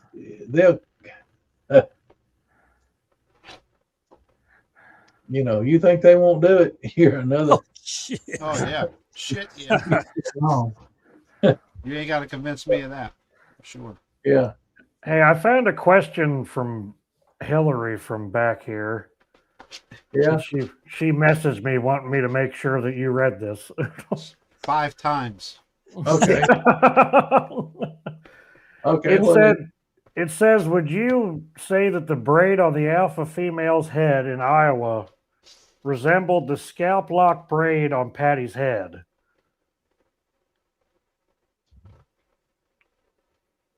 Well, I didn't know that there was a scalp lock braid on Patty's head, but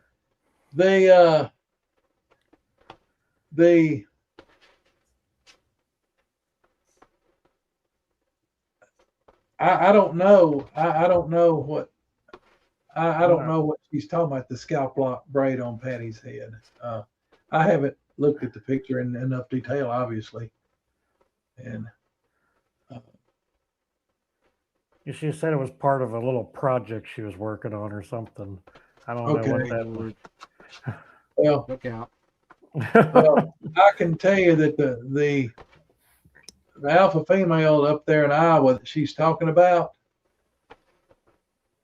I'm 100% convinced that was on some property where that family they had habituated those things for generations. And to the point that the granddaughter could talk back and forth with them, and I witnessed that, and that That was crazy, and it wasn't fake. They actually carried on a conversation. It was not fake, and she said some things that in the conversation that little girl couldn't have known. No way she could have known it. Absolutely no way. Now, was that the same place where the Type 3 showed up at? Yep, that's one of the places that showed up. Yeah, the Type 3s. Yeah, the alpha female warned them that that these other ones were coming in and that they had to leave. And I'll tell you what, being around those is when I realized that the Bigfoot have a matriarchal society, that it's the alpha female that's really in charge, and she directs what they're going to do and where they're going to go. The alpha male is the enforcer.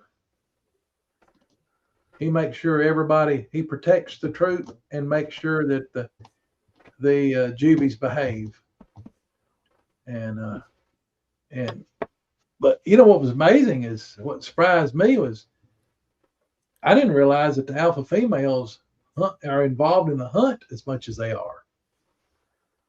But I'm sure probably a lot of it has to do with training the little ones.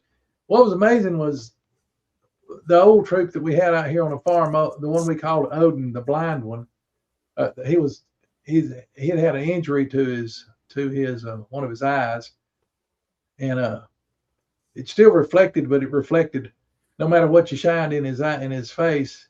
That one eye always reflected white, where his other eye would reflect, red or orange or yellow. But and it was that eye was all misshapen and everything. But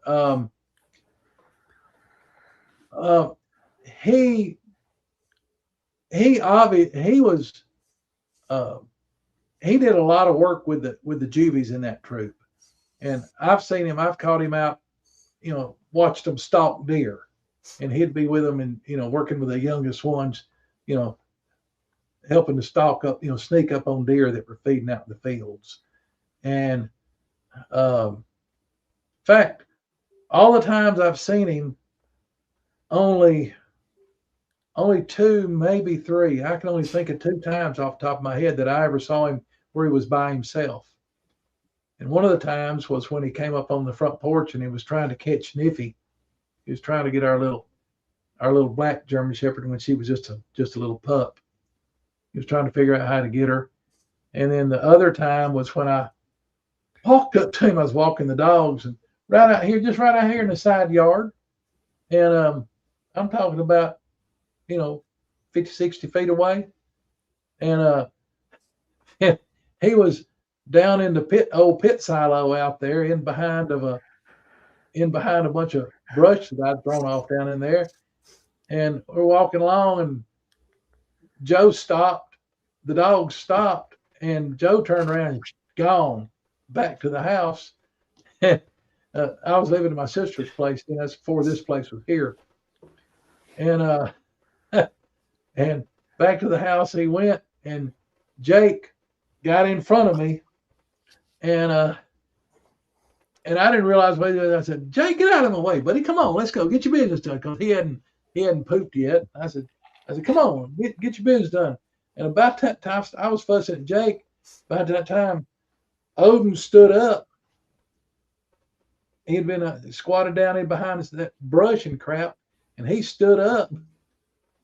And I'm looking eyeball to eyeball with him, and I thought at first he was a juvenile, and then he stepped up out of the thing, and he was, 9, 10 feet away. And I'm like, oh crap! He never even looked at me. He just walked across what's now the backyard, walked over there towards the barn that's right back down here, and he. That's only 2 times I can think I've seen him alone.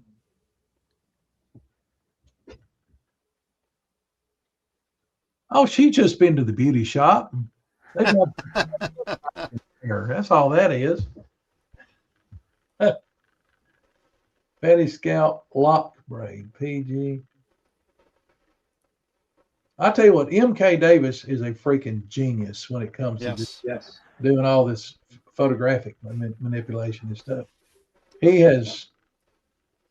I mean, he's a freaking genius, and Yeah, he is.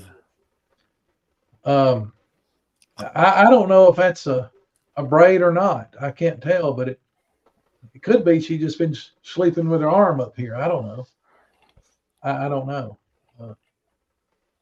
Let's see, let me blow it up a little bit.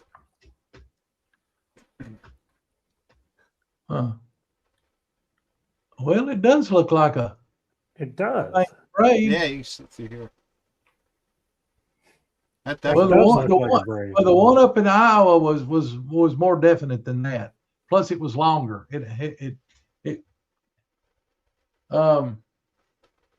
Yeah, that ain't no costume. I just gotta say that while I'm looking at that picture. Yeah.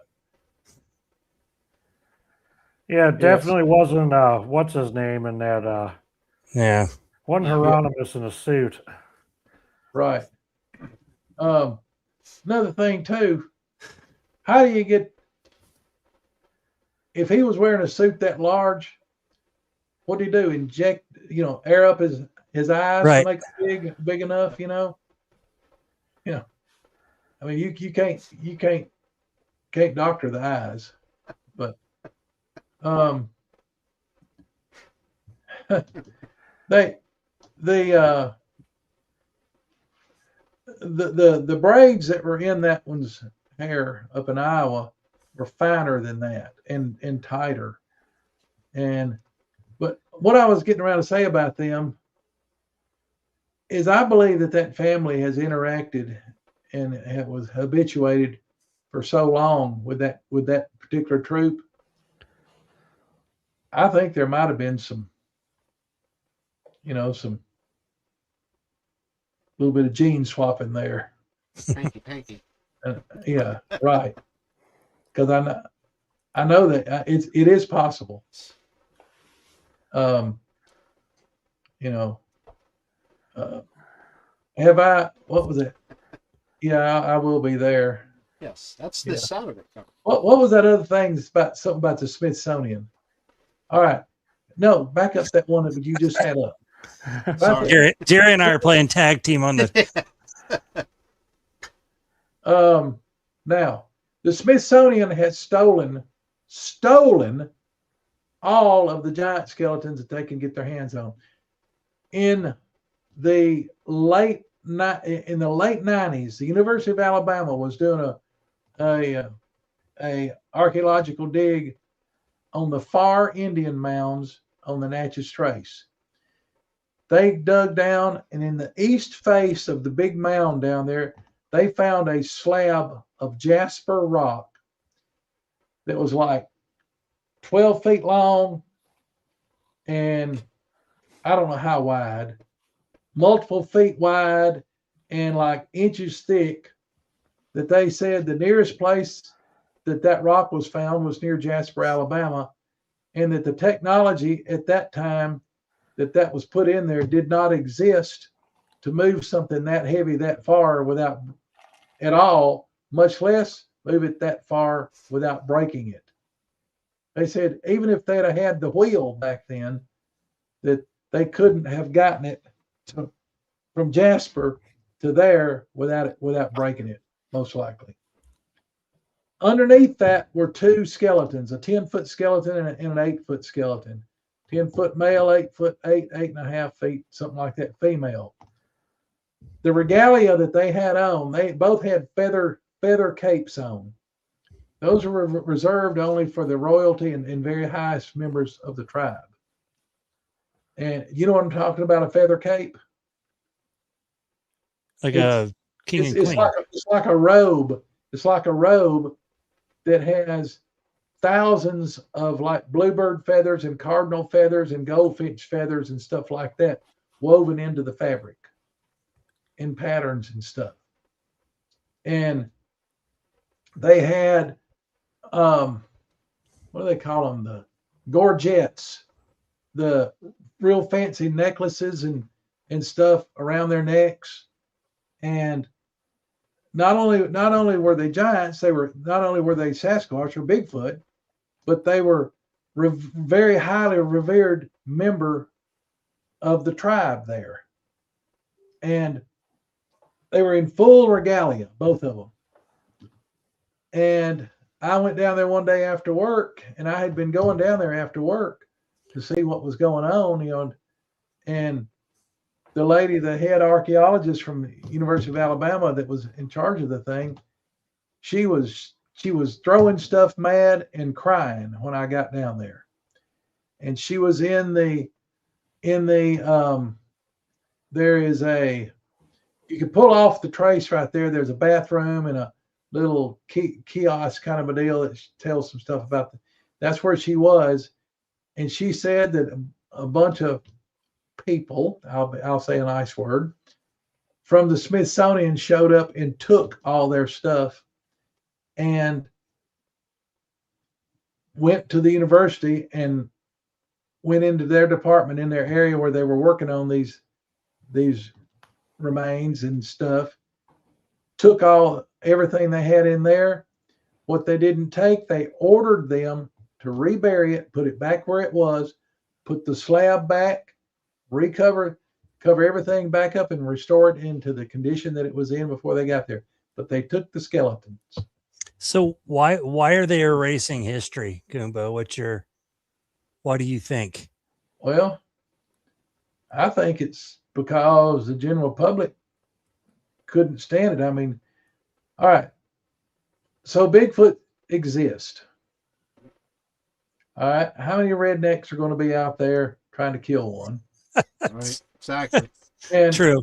well, now there'll be a few, but then it'll stop when they realize that they go out there, and unless they take a Laws rocket or a Stinger missile or buy them a surplus tank, they're going to get killed. They can't kill it fast enough before it'll kill them. And they'll learn real quick that they don't travel alone. They might brain shoot one and drop him in his tracks, but the rest of the troop are going to tear him apart before they can do it. That's pretty much documented. All right. Now, the big thing is when you look at when they're talking about the economics of this country and the state of the economy, what is one of the two number one things that they track where they gauge the health of our economy? The two things: new car sales, and housing starts. Yes. That's them. Lumber. Yeah. Right. What happens when they find a supposedly endangered or sensitive species in the forest? What happened? What happened to the supposed spotted owl thing? No, supposed. They're not endangered. What happened to the lumber industry on the West Coast? Down the tubes. Around here, we have bog turtles. Yeah. All right. What happened here in Alabama? It stopped the hydroelectric dam and stopped all the logging industry and over there in northeast Alabama. The snail darter. Oh, it's an endangered species. You can't find them anywhere else. Some bitches are all over the place. And anyway, wow, that's cool. I've got an artist rendering of the alpha up there, the alpha female up there in Iowa. The guy that did it did a really good job. Anyway,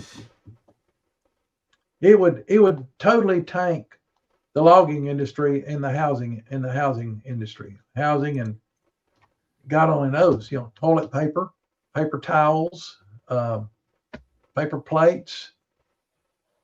You can't imagine the impact that it would make on our economy, the negative impact and it shut down probably most of our national parks. Oh, you can't go in there. You're disturbing the Sasquatch. It's the economic and sociologic impact that it would have. All right. All right. Anybody that studied early American history knows about Cave in the Rock. a big cave on the Ohio River that they discovered, that the white men discovered when they first started coming in here, and it turned out to be a good place to get in out of the weather, And so somebody decided they're going to make a trading post out of it, so they want to expand it. They start digging. They dug up a bunch of massive skeletons in Cave in the Rock, and had them all, and they just threw them out down the hill, and the word got back to somebody up in around where Pittsburgh was founded, in early Pittsburgh, and that all these huge skeletons had been found. And so he comes down there and to Cave in Rock and gets talking to the guy that's got the little trading post there, and he says, "Hey, what are you gonna do with all those skeletons?" I don't know, and I've heard the story both ways. He gave him some nominal, he bought them from him, or he just took them, carried them all in his bag. What are you gonna do with them? I'm opening up a museum up in Pittsburgh, and I'm gonna have these things in a museum. The giants. These giant skeletons. Well, there never was a museum built, and it's there never was a museum built, and speculation is that he was with the Catholic Church, and there's a lot of people that say that the Catholic Church is who controls the Smithsonian Institute, Yep. Smithsonian. Yep. And anyhow, that's how come they don't. It's control. Is what it is. I know. I 100% believe that. Yeah. Just like I've been looking into the Tartarian thing with all the giant steps in the buildings and the way buildings were built and how doorways that are abnormally large and things like that. And by the way, since you mentioned that, something I forgot to mention, that St. Christopher was a dog man. I heard that. They were actually a recognized race called the Cynocephali. And go back and look up St. Christopher. Images. Yeah, I always wondered about that. Yeah, he's a dog man, and every time the king of Egypt would send emissaries to northwestern Africa around Khartoum or whatever that town is, that big, they would be slaughtered by these dog men. Yep, dog-headed men, and you look up how the Cynocephali were where their population centers were around the world, north and northwest Africa, the areas of like Afghanistan and Kyrgyzstan and some of those places over in there, and up in, I think there were a few up in like Mongolia and stuff. So there, you can look it up. You get online, look it up. I mean, they're a recognized race that nobody talks about anymore. Well, I always mention like the Egyptians and how they, a lot of their hieroglyphics, their gods, Anubis, right. All their gods had animal heads. You want to say Anubis? Nephi? Give me Nephi. She's in the bedroom with my mother. My wife. Oh boy. Oh boy. Better end of the show. Been up too long. You look at Niffy, my German Shepherd female, and you're looking at the scale down Anubis. And she's about that smart too. But by the way, she is a service dog in training now. Awesome. We're bringing her to the CryptoCon. Yeah. All right. And, My wife will love it. She loves dogs, so she'll think Yeah. that's cool. yeah. But you know, you could just keep digging and digging up more reasons, you know, why they don't want to do it. But you know, you'd have all these, then you'd have all the crazies out there trying to adopt them and, you know, rescue them and save them and all that kind of mess. And, you know, they'd be pissing them off. And, you know, you'd be hearing about all these Karens getting squashed by, you know, rocks. When I think about when we went up the canyon out there in New Mexico, and soon as we got out of sight of the campground, you know, rocks like golf ball size rocks started landing over in there ahead of us. The further up we went, the rocks kept getting bigger and bigger. When I climbed up that little side canyon, which I could tell, you could tell that there was a lot of traffic had been up and down there.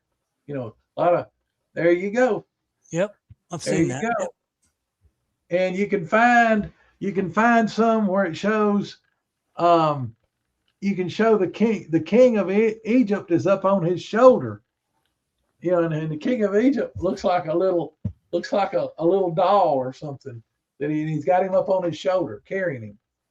But anyway, as we got up there and the rocks are already up to, you know, cantaloupe size, hitting around us but not hitting us. And Oh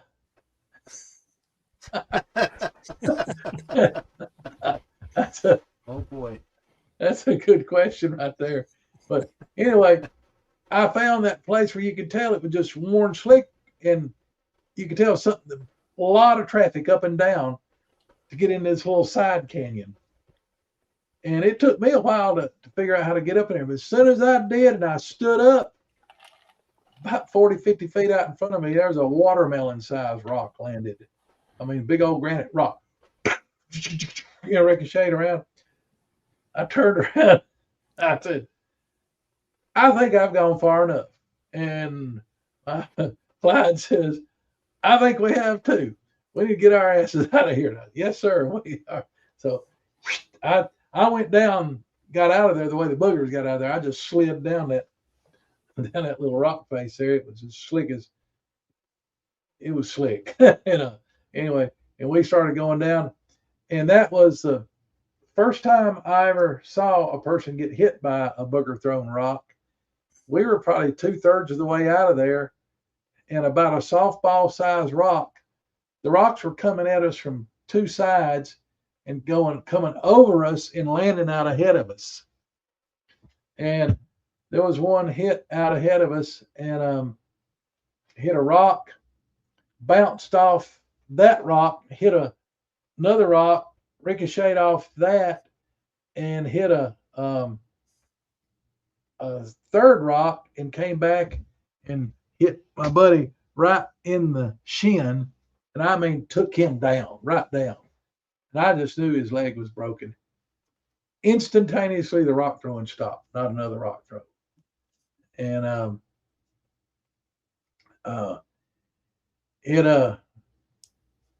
and then when Vicky got hit there at a outing that we were having here in Alabama, not very far from here, down near Red Bay, she got hit by a ricocheting rock, and they were throwing rocks up. We were under a pavilion shelter, and they were throwing rocks up on the roof. They threw one. It was an irregular shape, sort of rough. It was about this size, something like that. And it hit the roof and came rolling down, came off the roof, hit a tree, ricocheted off the tree, and hit Vicky in the hip. And boy, it hit her pretty hard, but I didn't see that. I didn't see what it was. Oh, they were talking about which one's the werewolf here. And they said, give Jerry fangs. And I pointed down to Jeff. He's fuzzier in the chin than I am. Anyway, it hit her, and instantly all the rock throwing stopped. But That's So- right. Greg got hit with that hickory nut. Well, now I don't count little bitty things. I've been hit lots of times with like little pea gravel and little tiny little acorns and stuff like that. I mean, any of us that have done this very much in where you get up around the juvies, they'll hit you with little things that won't hurt you. Just enough to get your attention. And yeah, Troy and I down there one place in LBL one time. It's talking about Troy Allen that's on there. They were wearing us out with dadgum little tiny pieces of gravel, and not much bigger than the bedtime. I didn't see what that last one was. Oh my Lord, it's funny.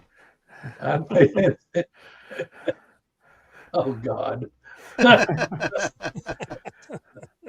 Hey, Hillary, the first time I talked to him, we were going for so long. I didn't even make it as long as the show. I fell asleep in about 3 hours and 35 minutes. Yeah, he just all of a sudden it got quiet, and I heard. Oh yeah. That is a long-standing known fact about me. If I Yeah. stop moving around or doing anything, that's when it happens. Yeah. Oh, excuse me. Oh, Coonbo's. Uh-oh. Yeah. Uh-oh. Yeah, I'm gonna have to call it. We've been on here now 4 hours. I think that may be enough. We're not gonna try to beat the record at Woodwalkers. Oh no. I got off after 6 hours, and I think it went on for 2 hours after that. Lord have mercy. Hey, No, Pyro, it's I didn't see that you were on here, buddy. Pyro's sneaky. He Pyro. hops in. He doesn't say much. Yeah. Oh, okay. Yeah. Yeah, That is we're gonna one- have to get you back for another one because Yeah, get It some would- pictures too. Yeah. it would take us like 4 months to cover. Yeah. Well, all right. Got one last thing you want to ask or want me to talk about or anything? Let's see. See if anybody had any questions to bring up. No, I don't. Now, you and I talked about that cloaking one. Yeah. Something to do with the cloaking. That's Yeah. a good question. Yeah. It's they do it somehow, and they do something else that I don't know how they do it. We've actually got a picture from up here from a guy I'll have to send you. Yeah. I saw a video. I know that I don't know if all of them have this capability, but I know that some of them have the capability. I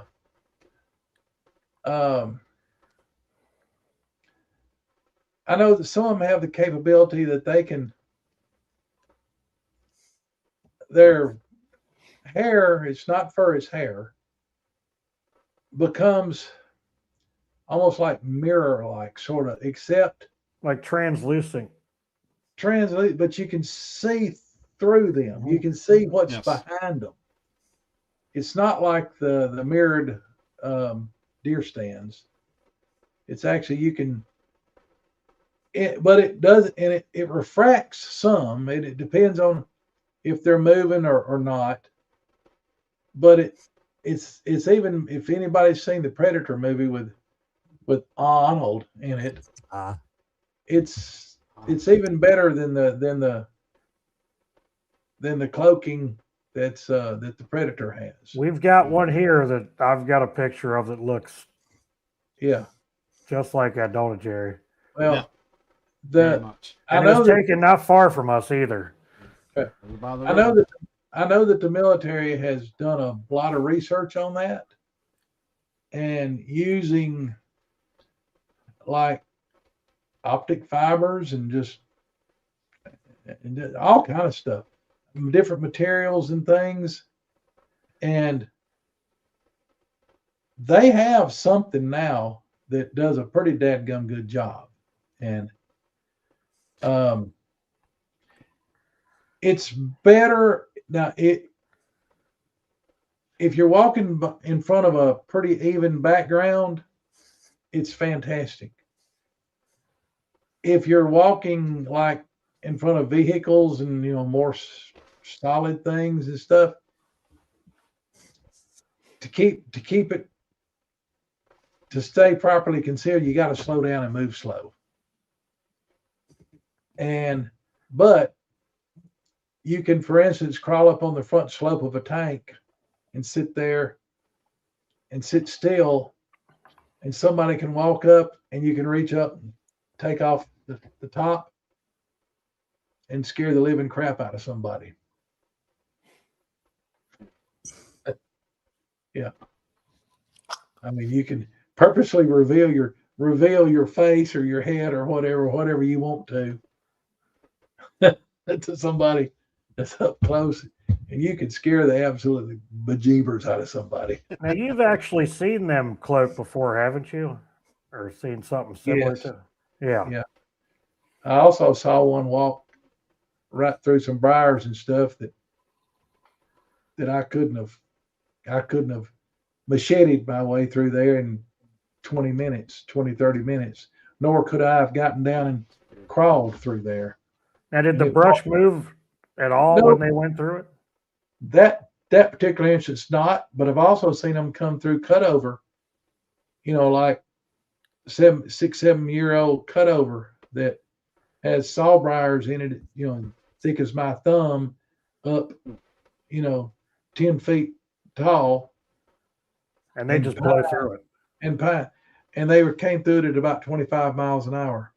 As a matter of fact, when we were looking down when they were coming down the side of a hill and got down to the bottom, they were leaving a trail through that looked like the velociraptors in that grassy field on the first Jurassic Park. That's what it looked like. Except what we could see a big black blob in the middle of it, and get glimpses of a black blob in there, but it was tearing through that cutover like it was nothing. And that was a pretty interesting story. it busted out on us, and I thought it was going to turn I had a 68 Chevy, the one they call the heavy Chevy. It was actually a 3/4 ton chassis and suspension and frame and everything with a 1/2 ton body on it. And they made them back in 68 and 69. You can recognize them because they have coil spring rear suspension, where the true 1/2 ton has only has leaf suspension. Mm-hmm. They hit that thing, and I thought it was going to roll it over on its side, and scared me and my friend. We were coyote hunting. It took you a while to crank that motor up too, didn't it? Yeah, I had just hopped up that engine. It had about around 11-to-1 compression on it, or 10.5, 11-to-1 compression. And I didn't have a high torque starter on it. I had the stock starter back on it. And we had just shut it off and crawled up in the bed and got down on the coyote call, and that thing roared back behind us, and we were looking out across a bunch of recent fresh cutover to the south of us. This thing roared at us from about probably 600-700 yards to the north of us, and we're like, what in the crap? And we turned around, and we could see the trail that it was making through that cutover. And I mean, it was on a beeline straight towards us. And you're welcome. But and we're like, neither one of us remember how we got back in the truck. I think Are you awake, Chad? Oh yeah, I'm okay. I'm talking with Troy Allen right now. Hold on. Okay. You were looking down. I thought your eyes were closed. Okay. Oh no. Anyway, I don't text we had much him. when I'm on the show, but I didn't want to pass this one up. Thought we had him, Joe. I think I did a Never. Dukes of Hazzard through the window and landed, behind the wheel, and key was in the ignition. This is back when the ignition switch was in the dashboard. For you young guys, it was just a hole in the dashboard. Yep. And I had a truck like that when I started driving around the farm. And this is back in when they were trying to cheapen up keys and make them light for folks that carry a big key ring like I do. And it was one of those stupid aluminum keys that are real easy to break. And I get in, I turn the key, and it goes, whoa, whoa, whoa, whoa. We hadn't been there long enough to for the compression to leak down, and it wouldn't crank. And anyway, the thing, I was still trying to crank it. The son of a gun busted out on us, ran into the truck, and and it grabbed the truck, and it was leaning down and screaming in the window and shaking the truck. It had a hold of the top, like the drip rail of the truck, with its right hand, and it had the hold of the bed of the truck with his left hand. And it was just like that. And my buddy was screaming, hollering, go, go, go, go. And the truck's sitting there going, whoa, whoa, whoa. I said, he's going. And he was jumped over on me, and I'm like, get back. And I was afraid he's going to break that damn key off in the ignition. And because those things are really fragile, those aluminum keys. And I was trying to elbow him and go, get back, get off me. The truck was, we were throwing back and forth. And I was, number one, I was trying to keep from flooding it. And number two, I was trying to keep from running the battery down. Number three, I was trying to keep from burning up the starter, and finally I just pushed the pedal to the floor and held it, and I hit it again. I hit it 5 or 6 times. I just held the pedal to the floor and I hit it again, and it fired. It fired off, and boom, it revved up. I yanked that son of a gun down in gear, and as we say, I cotted it, but I put it to the floor, and I had big old motors on the back, and I had that thing had a 12-bolt rear end with 410 gears in it, or 411 gears. I was throwing gravel 5 miles behind me. We were on a logging road, and they had poured a bunch of 2-inch white gravel on there, so the logging was run on it, and I was slinging that stuff everywhere. I couldn't go. He was holding me. He was holding us back. I started cutting the wheel back and forth, back in the truck. I was trying to run over one of his one of his feet, so he'd turn us loose. I was trying to hurt him, make him do something to turn, and I couldn't get loose from him. And I realized I let up off the gas. I yanked the thing, I threw the thing up in reverse and floored it, and it went back, and I got him off balance. And I just slammed the thing down in gear, and the truck lunged forward. Well, he tried to hold me back. And that thing had those old West Coast mirrors on it. And anybody remembers those old Chevys in the 60s like that? The window frame was not stamped thin sheet metal like it is now. It was fabricated, heavy steel around the window frame, and it had like 3/8-inch bolts that went into that thing up at the top, and it had a big backer plate of I think 3/16 metal down inside the door, and had a couple of big bolts through that. When it lunged forward, he tried to hold me back. He ripped that whole mirror right off the side of the truck. Bucked the sheet metal in the door all out, warped the top frame of the door. I mean, it bent everything, and there was a gap about that wide at the top of the door after that. And anyway, but he still had a hold of the bed, and I started whooping the truck was lunging forward, and I started whipping the wheel back and forth, hoping that I'd run over one of his feet, and keep him sort of off balance, that something would turn loose. Well, we were accelerating. Well, I made sure the thing was knocked up in drive, and he was hanging on to me till we got to probably about 45 miles an hour. And at 45, he turned loose. and the sucker was pumping his arms like that. He actually ran up almost even with the right front tire. He actually was outrunning us for a bit, but the road was fairly straight right there, that logging road.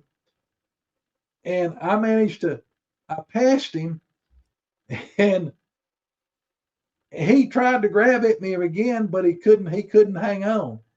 But I didn't gain any ground on him till I got to started opening up the gap on him until I got to about 55 miles an hour. And then I had to head down a big hill that went down to the creek bottom, and there were turnouts in the road for the water to drain off. Man, I was hitting those things, bam, boom, bam, down there. And I got to the bottom, I had to make about a 90-degree turn and then turn sharp back 90 degrees to the left to get across that creek without, holding out my oil pan or something. Because, there's all kind of big rocks and boulders in there. And I was just, pile through that, got up to the other side, and I think my buddy heard him screaming at us, and he was trying to come down a hill and catch us. But I got across the creek. I just aimed that sucker up that hill on that road, and I put it I let up off of enough to hook up again, and I nailed it. And I never let off, and I was hitting those turnouts going up the hill, and I never took my foot up off the gas. I was getting air on every one of them. And when you get to the top of that hill, you got about 3 miles of 2 or 3 miles of straightaway. And I got up to about probably 80, 75, 80, 85, I don't know, 90 miles an hour. I was flying. We got to a point where we had to make a 90-degree turn, and there's a heavy-duty gate made out of boiler pipe. It came out of local power plant, and there wasn't any busting through that. And so what we said we'd do was my buddy would get out and unlock the gate. I would jump out, and I'd be looking back the direction he'd come, and I'd be ready. And if he showed himself, I'd shoot him. And my buddy got the gate unlocked, and he piled back in the truck. I piled back in the truck, and we burnt rubber. We got out, jumped over the little old ditch there outside the gate, got on the road, and I was smoking the tires, and I didn't let up till I was about 4 or 5 miles up the road. And what about the gate? We'll worry about the gate tomorrow.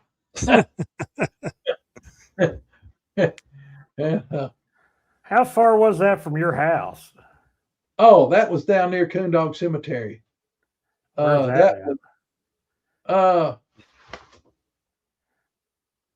You don't know where Coondog Cemetery is? No, I don't. Fuck, you was an outdoor. I ain't been down there. Well, it don't matter. It's been in the movie. You never watched the movie Sweet Home Alabama? Oh, that place. Okay. Oh, it's not in town. It's out in the middle of nowhere. Oh. It's from here. It's about 40 miles, something like that. Yeah, let's see. It's 9, 10, 12, and then 5 or 6, and then another 12. Yeah, it's about as a crow flies, maybe about 35 miles from here. By road, it's a good 40 or better. Yeah. Jerry, is this officially the longest episode, or is it? Yeah. Probably. I guess But I'll have to go back and look. Yeah. Yeah. All right. Oh, The boss there lady has spoken. Yeah. Hey, somebody. Hi, Sandy. Yeah. She says, hi, Sandy. All right. Yeah. Yep. But anyway, that's the that's way down in the extreme southwestern part of the county, and I'm in the northeastern part. So it's Oh, one of these dogs just let loose with a whew, good lord. Yeah. Who? Yeah, blame the dog. Whew. well, it's we're pushing 4.5 hours, yeah, and I'm Yeah. getting sleepy myself and about to lose my voice, but yeah, we better get off of here. Well, we were concerned because you haven't had a snack yet, so we were. Well, I didn't even make supper yet, so Oh my See. goodness. Wow. Yeah. Lord. yeah. And we'll definitely get you back on. This has been right. this has been awesome. All right. Yeah, yes, Yeah, it has. absolutely. We appreciate it. Yeah. Yeah, certainly. Yep. But, And Coonbo, Oh, wow. we're gonna have appreciate to. y'all asking me. You and I are gonna have to sit down sometime, or with the guy. Doesn't matter. I want to hear about like all that other crazy stuff. Sasquatch, yeah, but Yeah. all the other stuff that you talk about, like Yeah, what we brought up here, that stuff yeah. is so interesting to me. So one day we'll Mr. sit down and talk about Mr. it. Conspiracy. Well, if you've ever heard anybody, you can ask Greg about Bill White.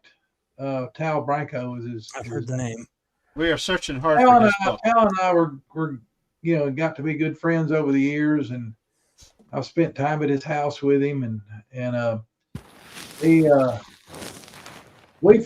had a deal where we got together for 3 days and we just sat there and talked, and we shared with each other stuff that we'd never told anybody before, and we were both amazed because we had both had similar things happen, and there are things that if we talked about them in public back then, people they'd have locked us up in a nut house.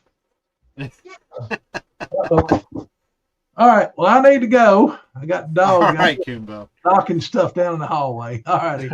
It's been a pleasure, Coonbo, and I'll see Absolutely. you. Good night, Jimbo. All righty. Bye-bye. All right. Thank you. Good night. Let me see here.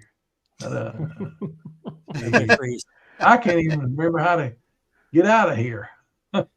Hit that little down at the bottom, the orange button that says "Leave Studio." Ah, Yeah. All right. Good stuff.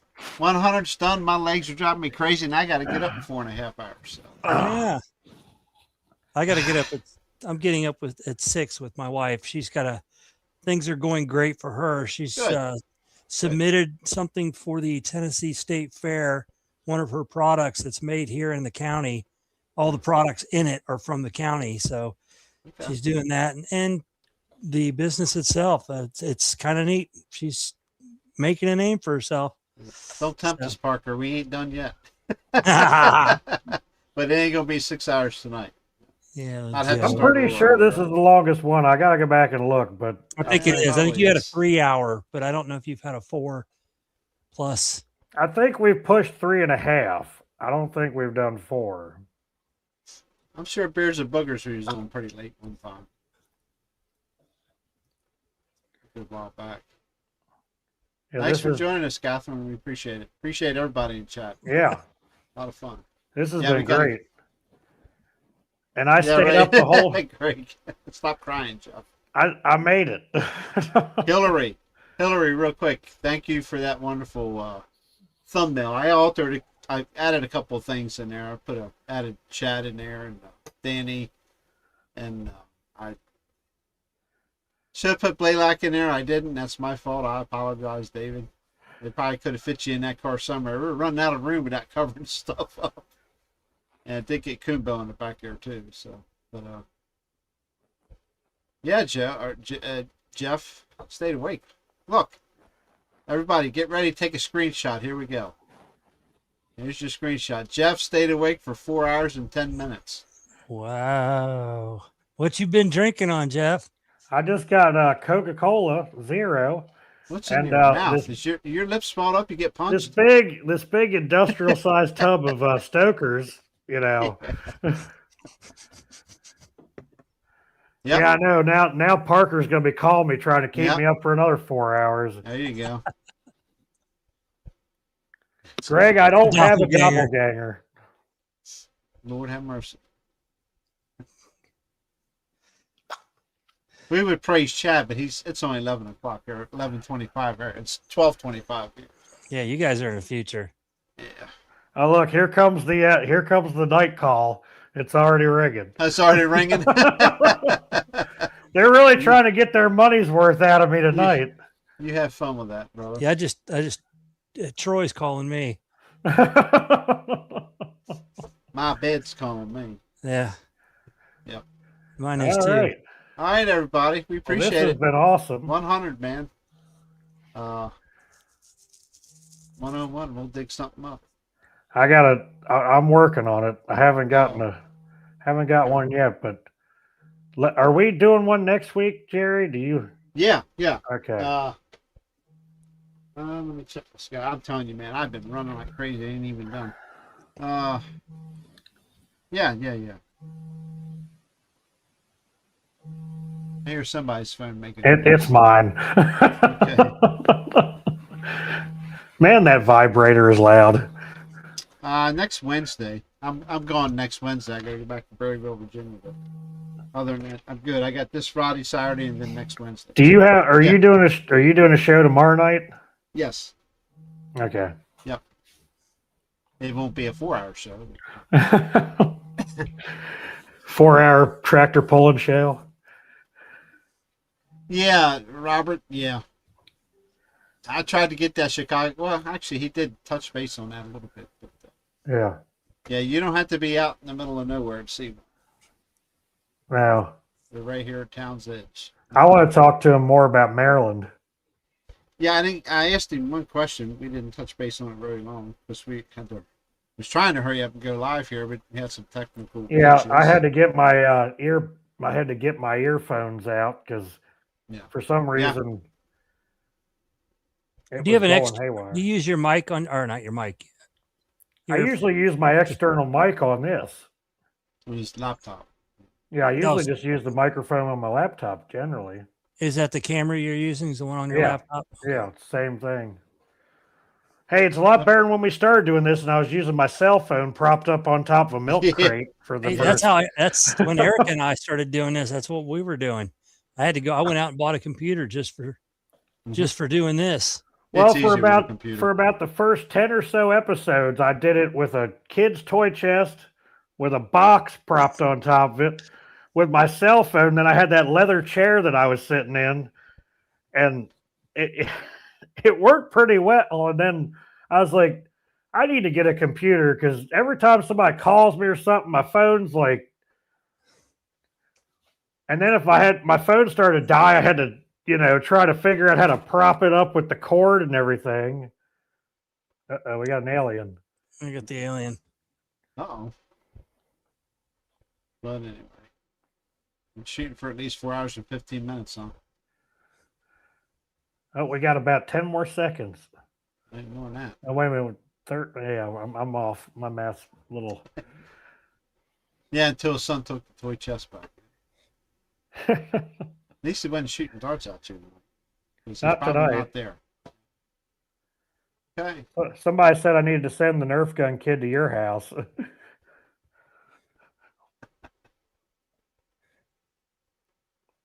Yeah, that leather chair was way too comfortable. Well, leather chair and adult drink. Yeah. That makes it doubly comfortable. That and being sleepy. At least it had arms on it to keep you from falling in the floor. Yeah. Well, right. I will say, I am a professional, Pat. You are right about that. I am good at balancing in this chair when I fall asleep when we're on phone calls. Artifact collections. I think my dad has some arrowheads and used to. I don't know if he still has. My grandmother has a bunch of them, Jerry. Yeah. Well, they're all right there from the rocks. We got a clay. I think it's a clay pipe or something somebody found. Yeah. Hey, speaking Dad found a lot of his stuff over. I mean, that hit their old farm over there, which is now Camp Wilmington over there behind you, Joe. Yep, Wilmington. Go ahead, Joe. Speaking of which, anybody that's coming to McMinnville this week, they've got the State Route 127 garage sale going on. It runs from Michigan all the way down into Alabama on Interstate 127. So it's not in McMinnville, but if you're coming from north or east of McMinnville, you might find whatever you're looking for at this thing. It's it's not even, it's supposed to start, I think, Thursday, but man, there are tents everywhere up and down 127. So I bet. That'd be cool. oh, there's antique galore all over the place. So, Ryan, I don't have a ghost box, and I don't have any intentions of ever acquiring it. We're going to do that ghost show one of these days. I keep saying we're going to do a Beards of Boogers on Sunday night. We'll do it. Just got to get all the ladies together. It's going to be a ladies show. Yes, And it's we're just gonna sit back and monitor the chat. Yep, we sit back and let them have at it. So. Well, I can tell you that Erica will probably laugh a lot. So that's great. That's what we want. Let them come on and have fun. Time to turn a night over to them for one night. Yep. We can bring Sweet on here too. We're going to do it. My wife has some stuff to talk about. It happened to her in Gettysburg. Gettysburg is well known as a very haunted and Bigfooty. Mm-hmm. Oh yeah. Oh yeah. We were there for that and ended up with a ghost encounter. Yeah, she's got a couple of good things, especially at the place she stayed at, which slips my mind again. It's Farnsworth Inn. It's a bed. Hillary's gonna laugh that evil laugh. Yeah. That'll be fun. We'll have to get that arranged here soon. But she's off on Mondays. She sings on Mondays. Why does my beard look like it's getting grayer in here? What the hell's going on? I don't. It's called age. Okay. You too. You're only a half a year behind me, buddy. That's right. I mean, you know what the scary part is? No. 6-0 is. Yeah. Yeah. You don't 4.5 months away. Yeah, I'll be 59, so that's shocking enough for me. Jerry, do I need to get you Just for Men for your birthday? Nope. I've done that stuff. I'll shave it off before I do all that. Yeah.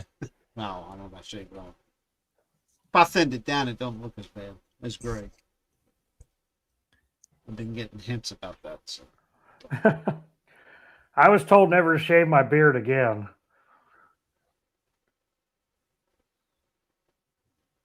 Robert turned 59 in June. Happy belated birthday.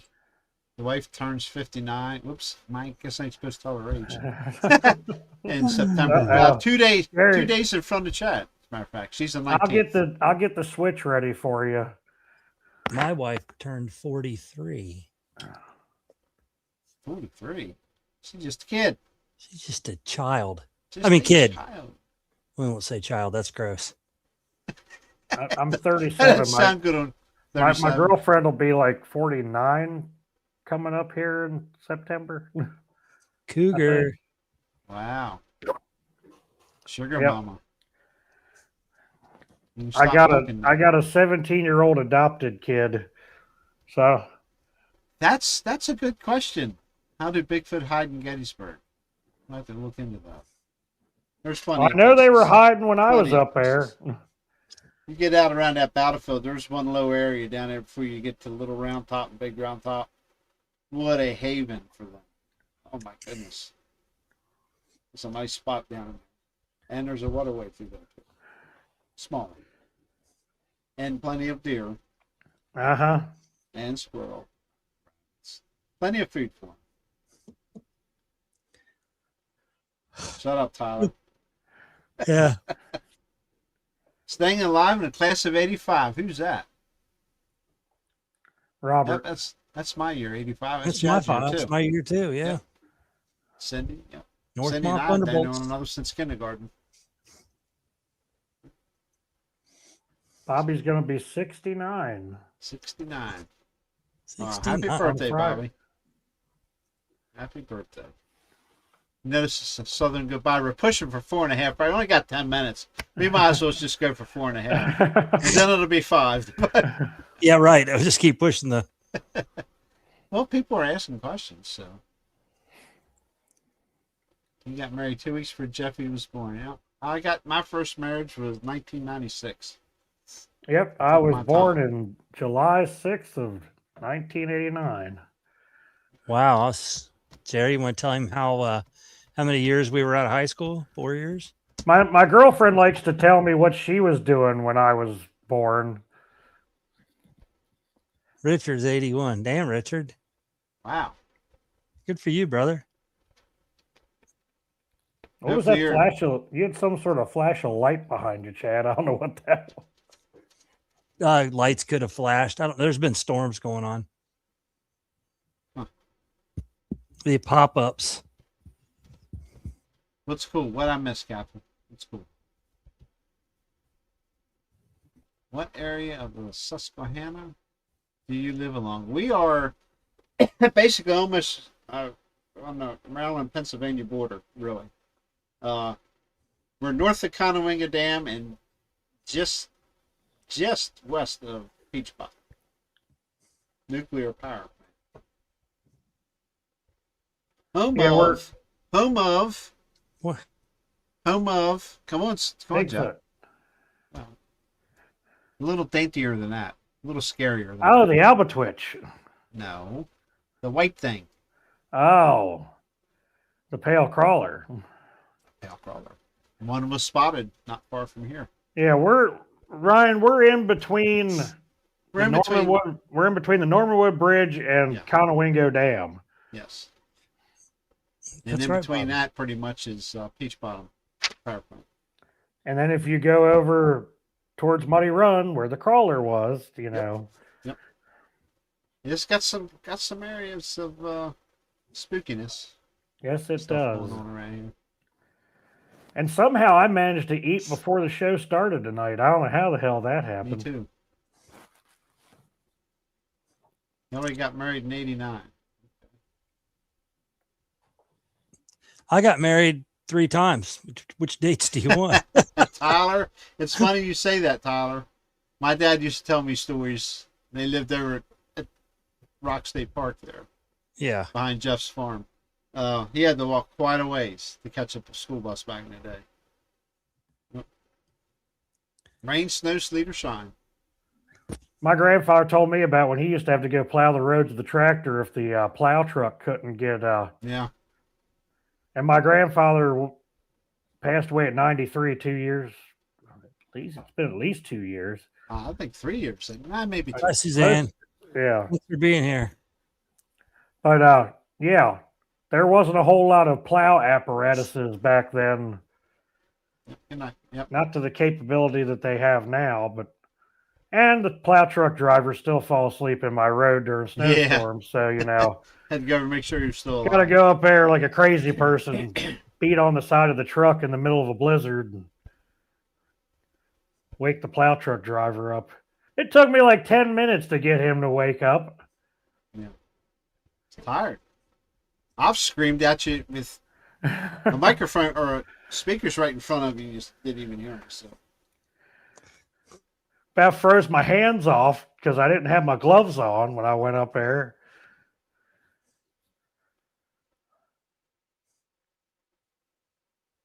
And Tyler's younger than me. We got somebody younger than me finally.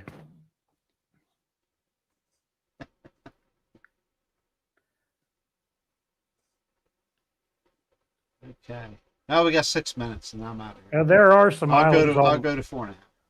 Now that's not part of the farm. I'm not that close to the river, but there is some islands out there. Mm-hmm. There's several little islands out there. Jeff's a little further away from the river than me. He's 5 mile further west. Tyler's 26. Tyler, Limp Biscuit's a little old for you, isn't it? Is anybody here in the east that's in the chat? Is anybody from over around this area? Right, northeastern Maryland, southeastern PA. No. Anywhere. Now we do not have LiDAR capabilities. We are all poor people. We don't have LiDAR. You can get it on your phone, though. It's an app, I think. We have bills. Yeah, we have a lot. I got all the video equipment you want. I can guarantee you that. I've got listening equipment. I've got recorders. I've got thermal. Yeah. I just have guns and ammo. That's all I got. And it's all been bought off of Amazon. Amazon and Timu. I got night vision. Got a couple of audio. I'll tell you, those recorders we have, Jerry, those microphones, the parabolics. Oh, the parabolics are amazing. Man, how well they work. Yeah. The problem is, special. I can't use it around my dogs because for whatever reason, every time I start using the damn thing, my dogs go off. Check this out, Jeff. Look into that. Yeah, that's it. It's on verse. Okay. Check into that. Tyler, I'm old, but I listen to younger music, so yeah, I listen to what they call. I'm young and I listen to old music. What does that tell you? That Hillary says we're going to start carding him before the show. Yeah, the night vision camera I have isn't bad. I mean, it's a Timu's cheapie, but it works. But it's hard on your eyes. That's something I don't like. You know, I've looked through one good one, and that was the one that Bud had when we went up to. I think it was like a $200 or $300, which isn't much more than what we paid for those thermals. I mean, I paid $2. Jeff Roberts got a question. Right around $200 for mine, I think. I paid $2 for mine, $230. No, I gotta get to work on that. I should have some by next week. I'm not sure yet. You got some? Okay, Williamsport. I'll be up not quite that far Friday. I'll be over in Laurelton, PA. One of the guys that was in here earlier, Vince, who's on, I moderate with him on the Cryptid podcast. He's either in Pittsburgh or Philadelphia. I can't remember. Yeah. Yeah, I've been up to Williamsport a few times. I got to ask him if it's PA. I believe that, Paul. I'd love to have thermal, but man, that's expensive. A good thermal? Yeah. But you can get them on. You get them out. Where did I send you to? BH Video Photo. Yeah, B&H Photo. They have some fantastic deals on used ones. The one I got looked like it was never touched. Yeah, so is mine. For $230. I keep mine in a Crown Royal bag so I don't get it all dusty. That's what I keep my video equipment in. Cameras are in Crown Royal bags. So. No, I don't drink it. I had a guy give me a bunch of them, and they're perfect. They're perfect. They really are. I got to look. I had more of them around here. I got to find them and repurpose them for covering up some of my stuff because they are quite handy for putting things in.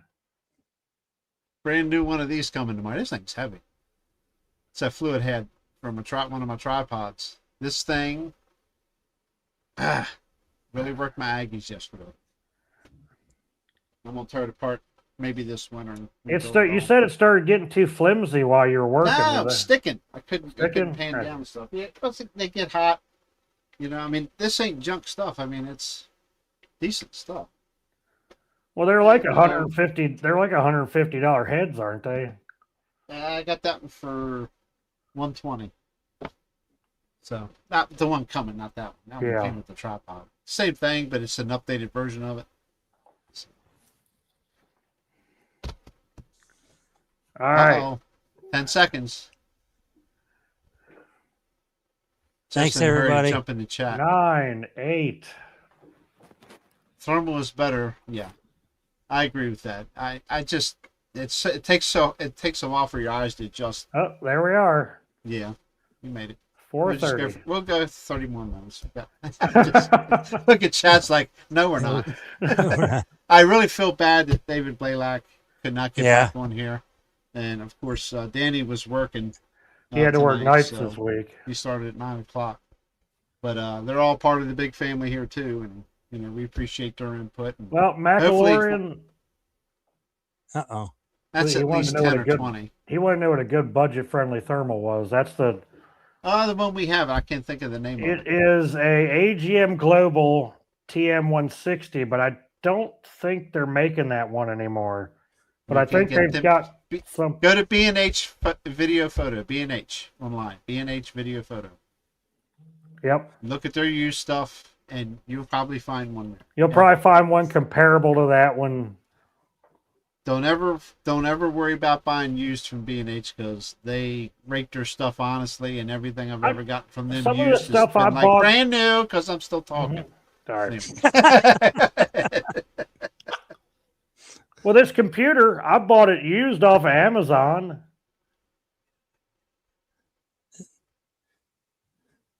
What'd you say, Jeff? I bought the computer. I wanted to do that all night, but he was such a good boy. I know that. But he was such a good boy. Yeah, he was. I didn't have a reason to mute him tonight. Well, that's because the man was on. The man was Well, on. it's funny because somebody in chat was like, "This is the quietest I've heard these three," and I'm like, yeah, I know. I couldn't get a word in. So Why do you I think enjoyed I fell asleep when he was talking to me for 3.5 hours when I was on the phone?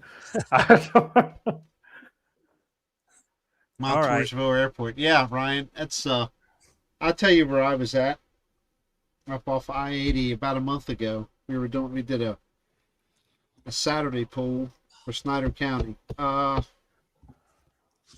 it. Can't think of the name of the town. I have to look it up. We know Coonbo through all the other guys that we've done shows with. Look that up real quick.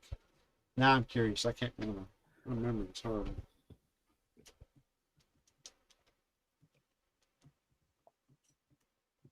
I'll tell you that town name here in just a minute.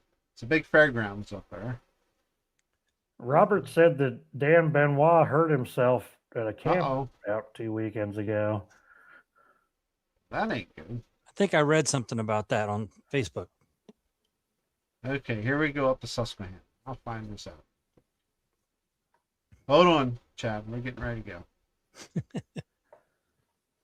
I know where Tioga is. Yep, I've been in Tioga. Potter County. Stayed in Yep, camp Potter up there County. a couple times. I know a lot of guys that got hunting camps up in Tioga. How far is that from us, Jerry? It's at least what? Oh, it's 3.5 hours every bit, if not more. It takes a while to get up through there. And it's about 4.5 hours for us to get to Forest County. There we go. I'm not far enough. That was where that's where they have that festival every year in Pennsylvania. We're almost there. And they only Mill Hall. take Mill Hall, Pennsylvania. That's Yep. where I was at. and they only bring the temporary stoplight out in Forest County in the town once a year for the festival, and then they put it away. It's the only stoplight in town, and it's not even a permanent stoplight, Chad. Not just a blinker. It is. It's a real stoplight, but they only use it for the festival. Do you see what just popped up, Jerry? Yeah, what's that all about? Huh, that's weird. They always have troubles with Facebook. Verby's still here. Hey, Verbs. Verby. See you, Verby. I'll see you Saturday. Verby, I'm wearing the bacon shorts tonight. We don't need any pictures. I loved how Hillary put that in the picture, or the bacon shorts. Me driving in the bacon shorts. Or did you do that, Jerry? What's that? Was it you that did that, or was it Hillary that put me in the bacon shorts in the car? It wasn't me. Oh, it was Hillary then.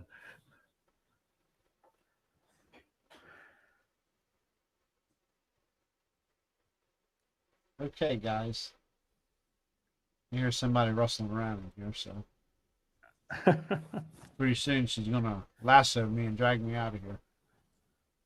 It was a cool festival, Bobby. I wish I had gone to it this year, but my dad had hip surgery, and I was supposed to go to LBL, and that was around the same time of the hip surgery. So Yeah, I wish McMinnville. That'd be cool to go to.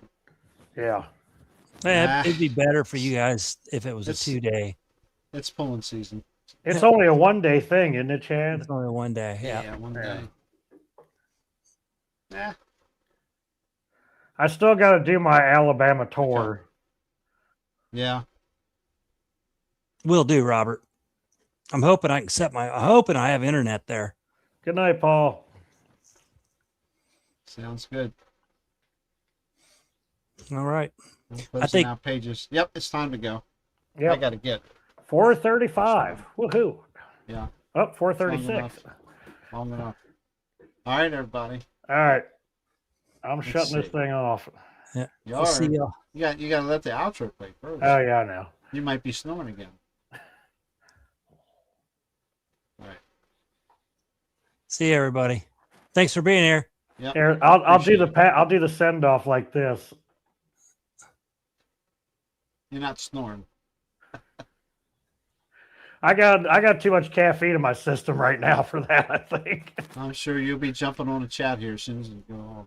So, where is it at? Here we go. See you next Tuesday.